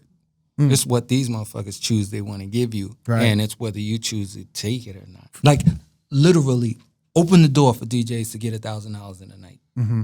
I did that because I told the club owner, nah, I need more. Because I know they're here to hear me play. They're not here because you got a club. They're here to hear the guy who's playing play. If I didn't stand on my own nuts, God knows when it would have happened. It's a rarity to see now, though. Like, whoever's in, like, the front that's leading, or who has, like, you know, whoever's the most popping. Yeah, they don't necessarily want to speak up because they're thinking their livelihood's going to go away. That means they're scared of their spot, losing their spot. That means they don't necessarily have a spot. If you're scared of losing your spot, that means there's kinks in your armor that says you can lose your spot. If you're not willing to stand for the craft that's taking care of you, then what are we here for? DJs matter to me. I mean, that's evident. I think the relationships that you've built and how you've looked out for others, and it's just really like, you know, even just hearing you talk about music, you know, like even to like, I'm rarely like kind of inspired or motivated, you know, like in a podcast, but this is like, it's one of those times where it really kind of makes me want to change my perspective on how I'm approaching almost everything I'm doing with DJing, you know, to a certain degree. I think if you this is like some game. Like, I think if DJs approach it from a place of love the music, it would be such a better game. I agree. It would be, but you know, motherfuckers is going, oh shit, that's what's popping right now, and they're just running with it. Yeah. What do you think about the beef stuff that's going on with you know, with Drake, Kendrick, and J. Cole? I think rap is a contact sport. It comes from it started as a contact sport. Who want to be the best? Who says the best rhymes? Who's the better? Grandmaster Caz is the first best MC. You know what I'm saying? And then somebody else had to become the best MC, and then somebody else, and then somebody else, and somebody else. But how do you become that without contact? You know what I'm saying? Like, you gotta show, you gotta prove it. And somebody gotta talk some shit, and then you gotta back up the shit that they talk. You know what I'm saying? Like, so, you know, to me, it's just rap shit. As long as they can keep it rap shit, that's fine. It's the nature of the sport. It's funny because it doesn't necessarily live in R&B singing, and it doesn't live in country, and it doesn't, you know what I'm saying? It lives in rap because rap comes from the content. It's a contact sport. It just is. You don't seem like you like love that aspect of it. Here's the thing. I look at so many things that become dangerous, right? And I just like, just hopefully it doesn't become dangerous. You're thinking, just let it be rap. And if it could stay rap, then cool. I don't think everybody can like everybody. So I'd be ridiculous to think, oh, it's kumbaya, everybody. No, you can't like everybody, and that should be okay. But once you start taking shots and popping shit, like, dog, like, there's people who's lost their lives behind popping shit. Yeah. So are you going to keep it? Or less. Yeah. Are you going to keep it on these? And then what are you really beefing about? Like, literally, what are you beefing about? And if it's real, okay, cool. But if it's not, really? It's funny because you were friends with two rappers that were in the biggest beef in hip hop, which is Biggie and Pac. You were cool with Biggie. And then Jay-Z and Nas, which is really cool with Jay-Z. That's why it kind of, when you say it, it kind of seems like you don't really like the aspect because you've lost a friend to it. Right. But then you've seen your other friend kind of take a different trajectory in his career after his biggest beef. So it's kind of like, it feels like you're unease with it. Rap beef turned into two of rap's icons. I'm not saying it was directly rap beef, but there was tensions between two guys. These two guys were like monuments, and they're not here. You know what I mean? So it's just like, as long as you can keep it on these records, man. Yeah. Like, but if you get to a place where you can't go somewhere because somebody else is gonna be there, and then most of those times it's usually the outsiders that are beefing with the other outsiders, and then the shit becomes some shit that it just really shouldn't be, and then someone gets into some shit that they don't necessarily want to be in. You know what I'm saying? If you can keep it rap, keep it rap. But if not, whatever. Yeah, it's funny, like, when I see the people like on social media and everyone speaking about it and all the media outlets. Everybody has something to say when they don't have to be held accountable for it. Right. It's almost like, it's just very, I forgot how ugly it is and how everyone has an opinion and how fucking like, how fucking crude people are, you know? Keyboards Yeah. are the devil. I noticed you stopped being on Twitter since last year. What's the point? Yeah. You know why? Because let's say I say something smart, right? There's always somebody who's like, fuck that. And I'm just like, see, even smart works, but works against you. So, fuck, I don't have time. And the thing is, like, people can get caught up in that shit. Like, I definitely really got caught up in the shit. I would listen to shit that people say and be like, oh, whatever. But then I'm just like, I don't have time to sit and go back and forth with someone behind a keyboard who could be 17. Yeah. What are we really talking Or a bot. about? Or AI. Like, what the fuck are you talking about, dog? You know what I'm saying? And, Yeah. yeah. What's the point? Oh man. You know what's crazy? Yeah. And I tried to do it once before. I tried to explain something to someone on Instagram. It was a comment they made and it was like totally left. So I tried to explain it.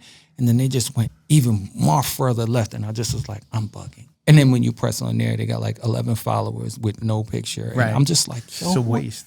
what am I doing here? Like, it's, yeah. Yeah. It's the waste. I've learned that like the internet, the comments, the commentary from other people's, it's actually better to just let it live as a forum. Yeah. Where they could just go off. Say what you want to say. Say what you want to say Like- and not get involved. Like, The second you get involved, you validate them. Oh my God. You fixed validate them. You know how Yeah. many times I was told I was whack? If I let that live, I'd be all in my head, fucked up in the game. Right. It's I funny don't have because time. Yo, my second sneaker project was Black Fridays. yeah, the Air Force One. They were fire, right? Yeah, I thought they were fire. No one saw them until Black Friday. Every store blew out of them. Somebody posted a picture of them on one of the websites.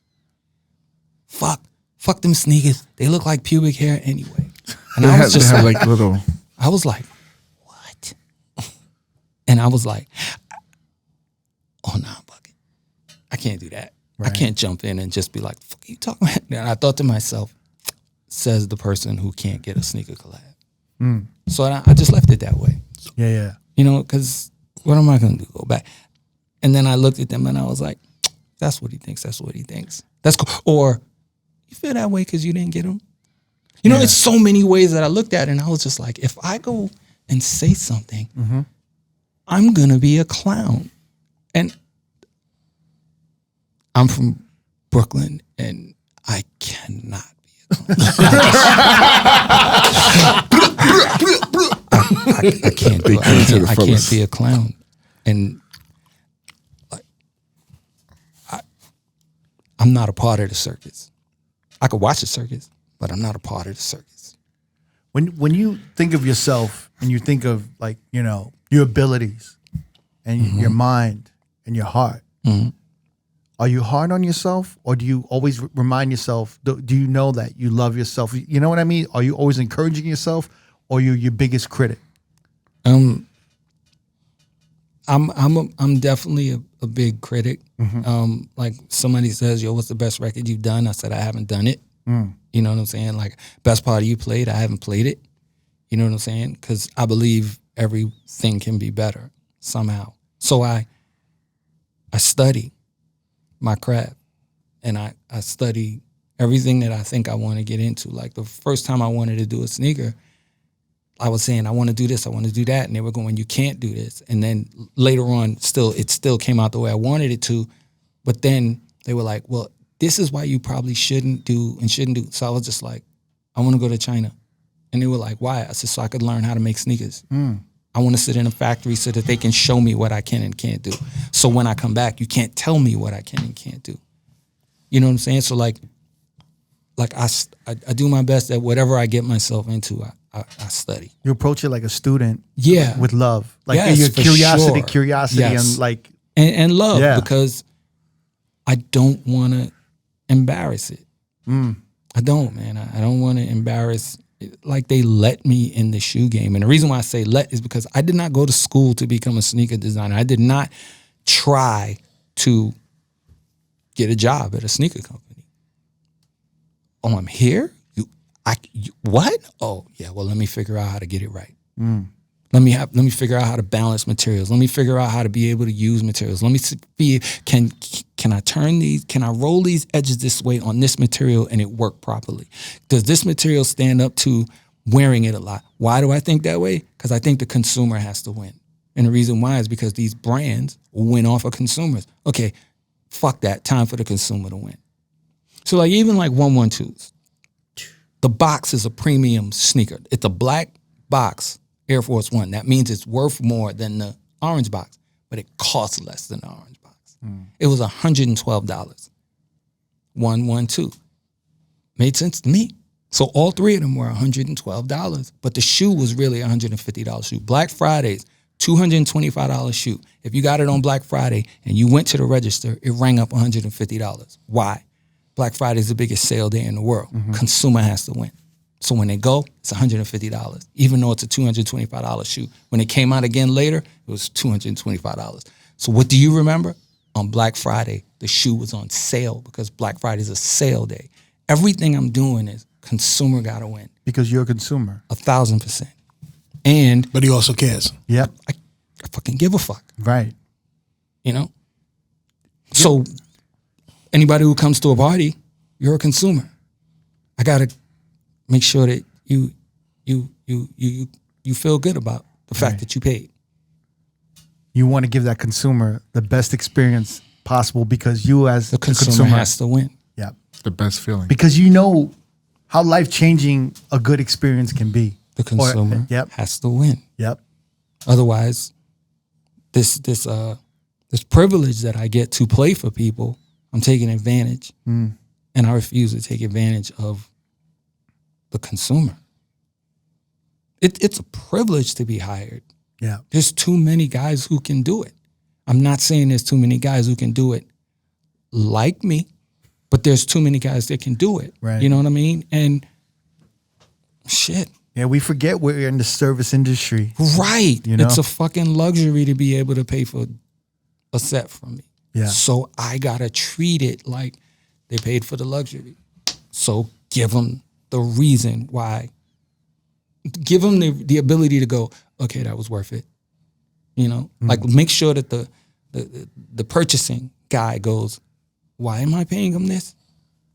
Oh, okay, I get it. Yeah, I remember now. Right. Because if not, then it'll go away. And And what was the point of working so hard for it to go away? You know, I care about it too much, man. I might care about it too much, but the music is a beautiful thing. I don't want to take too much of your time. You know, it's such an honor to have you on this podcast. I'm curious. Yeah, I'm here because of Goldie. So Goldie, whatever you're I gonna know. ask, let's do it. yeah. My last question is, Oh shit! when I look last at question. last question. That's Unless it, you Goldie sure? wants to end it too. No. My last question is, when I look at your career, you have such a positive outlook on everything, and you're always looking out for others. And usually, when I look at people's careers, I see pockets of struggle, where maybe they were popping and then they fell off, but then they worked it out again, and they really laced up their boots and they got popping again. Or for me, I didn't see any kind of like Decline. any decline in your career. So I wanted to ask you if you ever felt that there was a period of time that maybe you struggled the most. I think my struggles were based off of things that other people were doing to the craft. Like when I started seeing DJs undercut DJs. Now understand me, I wasn't even like playing New York clubs like that, but I was watching New York DJs get undercut. And it's funny that we're sitting here with Goldfinger, right? and the reason I'm saying that is because he was the one that I saw get undercut. And it was from somebody he was cool with. And I just thought to myself, how could you do that to him? He fucking put you on. Like, all of y'all are here because of him. How could you undercut him? You should be like, nah, I'm gonna learn from this experience and be like, I would never. And I just thought to myself, that hurts. So these were like respected DJs. No, DJs that are respected now. But they were trying to become respected on the back of him. And they would undercut him. And I would just be like, how could you do that to him? Like, you're never going to be on. No, it's not going to work out that way for you. And you're going to have to play 10 times a night to get to where you want to be if you do shit like that. And they would, but I'm just like, come on, man. In that one time at night, you could have made what you made playing 10 joints. Well, you think you popping because you played 10 joints? No, you're fucking tired because you played 10 joints. And you undercut the guy that put you in pocket to play those 10 joints. You undercut him. Nah. And I saw it. And I just would be like, this is fucked up. And that was a dip for me, because I really was looking around like, this is crazy. And it didn't happen to me. Such a betrayal, right? Yeah. I just thought it was so short-sighted. I'm just like, yo, like, he's your fucking man. Yeah. He can help you. If you get it together, he can help you. And he's such a man of character. Whenever I speak with him, he never brings that shit up. He never talks about it. Because it don't mean Yeah, nothing. I'm not driven by that. So It don't mean nothing. Yeah. You know what I'm saying? So like, I look at shit that's been done to me and I'm like, that shit don't mean nothing to me. And it's been a lot of shit. But I don't trip, because I'm just like, heavy is the head. You know what I'm saying? And like, I don't want to be the king. I don't want to be none of that shit, because the responsibility that comes along with being the king, like, it comes along with being the best, but being great is different. I wanted to be great. And that's all I really ever cared about. I wanted people to go, he's a great DJ. If someone says I'm not a great DJ, I would look at it and be like, who said it? Right. You know what I'm saying? Like, who said it? And it's because, literally, if you never heard me play, if you can hear the way I speak about it, it's almost like, okay, yeah, I believe he's great, because I care so much about the thing and the music. It's like, nah, he can't be bad talking about it like that, you know? Like, because name a person you heard talk about the music like me. All right. check the resume, baby. Tell me 5 DJs that talk about the music more than they talk about the DJing. I've literally talked about the music more than anything, because you cannot DJ without the music. So it's the most important thing. You know how many DJs I've said, yo, what's the most important part about DJing? Oh, it's the blending, it's the mixing, it's the Reading selection, the crowd. it's the and I'm just like, dog, you left out the most important thing. You're never gonna be great. Because you didn't mention the thing that has you the ability to, you didn't mention the music first? I think it's the thing. The thing is the thing. Like, I ask 100 motherfuckers, and every time a DJ is like, oh man, your inspiration, I'm gonna be this, and what's the most important thing about DJing? Oh man, it's about how you mix, and it's about the crowd, and I'm just like, never gonna hear you again. Wow. Because the music is not the shit that got you there. If the music's not the shit, fuck you talking to me for? I don't care if you cut and scratch better than me. I don't care. Outplay me? Nah. Nah. Because you're going to be playing from a muscle memory standpoint. I'm going to be playing from a heart. And my heart pumps the music. It don't pump cutting and scratching and mixing and none of that. No. Selection. Music is everything. Wow. Name 5 DJs that talk about the music more than they talk about the DJing. Very rare. It's very rare. Very rare. Right. It's actually even more rare now. Excessive. I would say, like, sometimes the music is seen as even more disposable. You know what it is? They took it for granted. Yeah. They did not remember how they got here. The only reason why you want to mix records is because there's records. That comes before everything. Like, if it's not the most important thing, give your shit back. Matter of fact, keep it. You keep me employed. Keep it, dog. Like, they're gonna be able to see the difference. The pandemic, that shit lit up a lot of motherfuckers that don't get hired the same way anymore. Why? Because they were like, oh, nah, he's not really that ill. Oh, did you hear? Oh, he's that ill. It's not, oh, we never heard him before, but we heard him now, and now we get it. We get why we heard of him all of this time. We get why certain DJs speak about him that way. It's because I give a fuck about the music, and they didn't. And they don't get it. So it won't work out. Brooklyn, man. Brooklyn BK is to the building. fullest. It's the OG, man. I told you it's the Guns OG. up, Man. It's the OG. I gotta end on that note, Clark. I gotta end on that note. It's all good.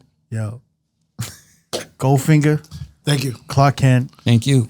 unforgettable episode experience. Thank you so much. I'm just honored to have y'all on R.O.A.D podcast. Thank you so much for making you. it time. Shit. Thank you so much. I'm honored. If you want to watch more episodes from R.O.A.D podcast, click either links on the left or the right. Don't forget to subscribe to our YouTube page and get updated on new uploads throughout the week. Peace.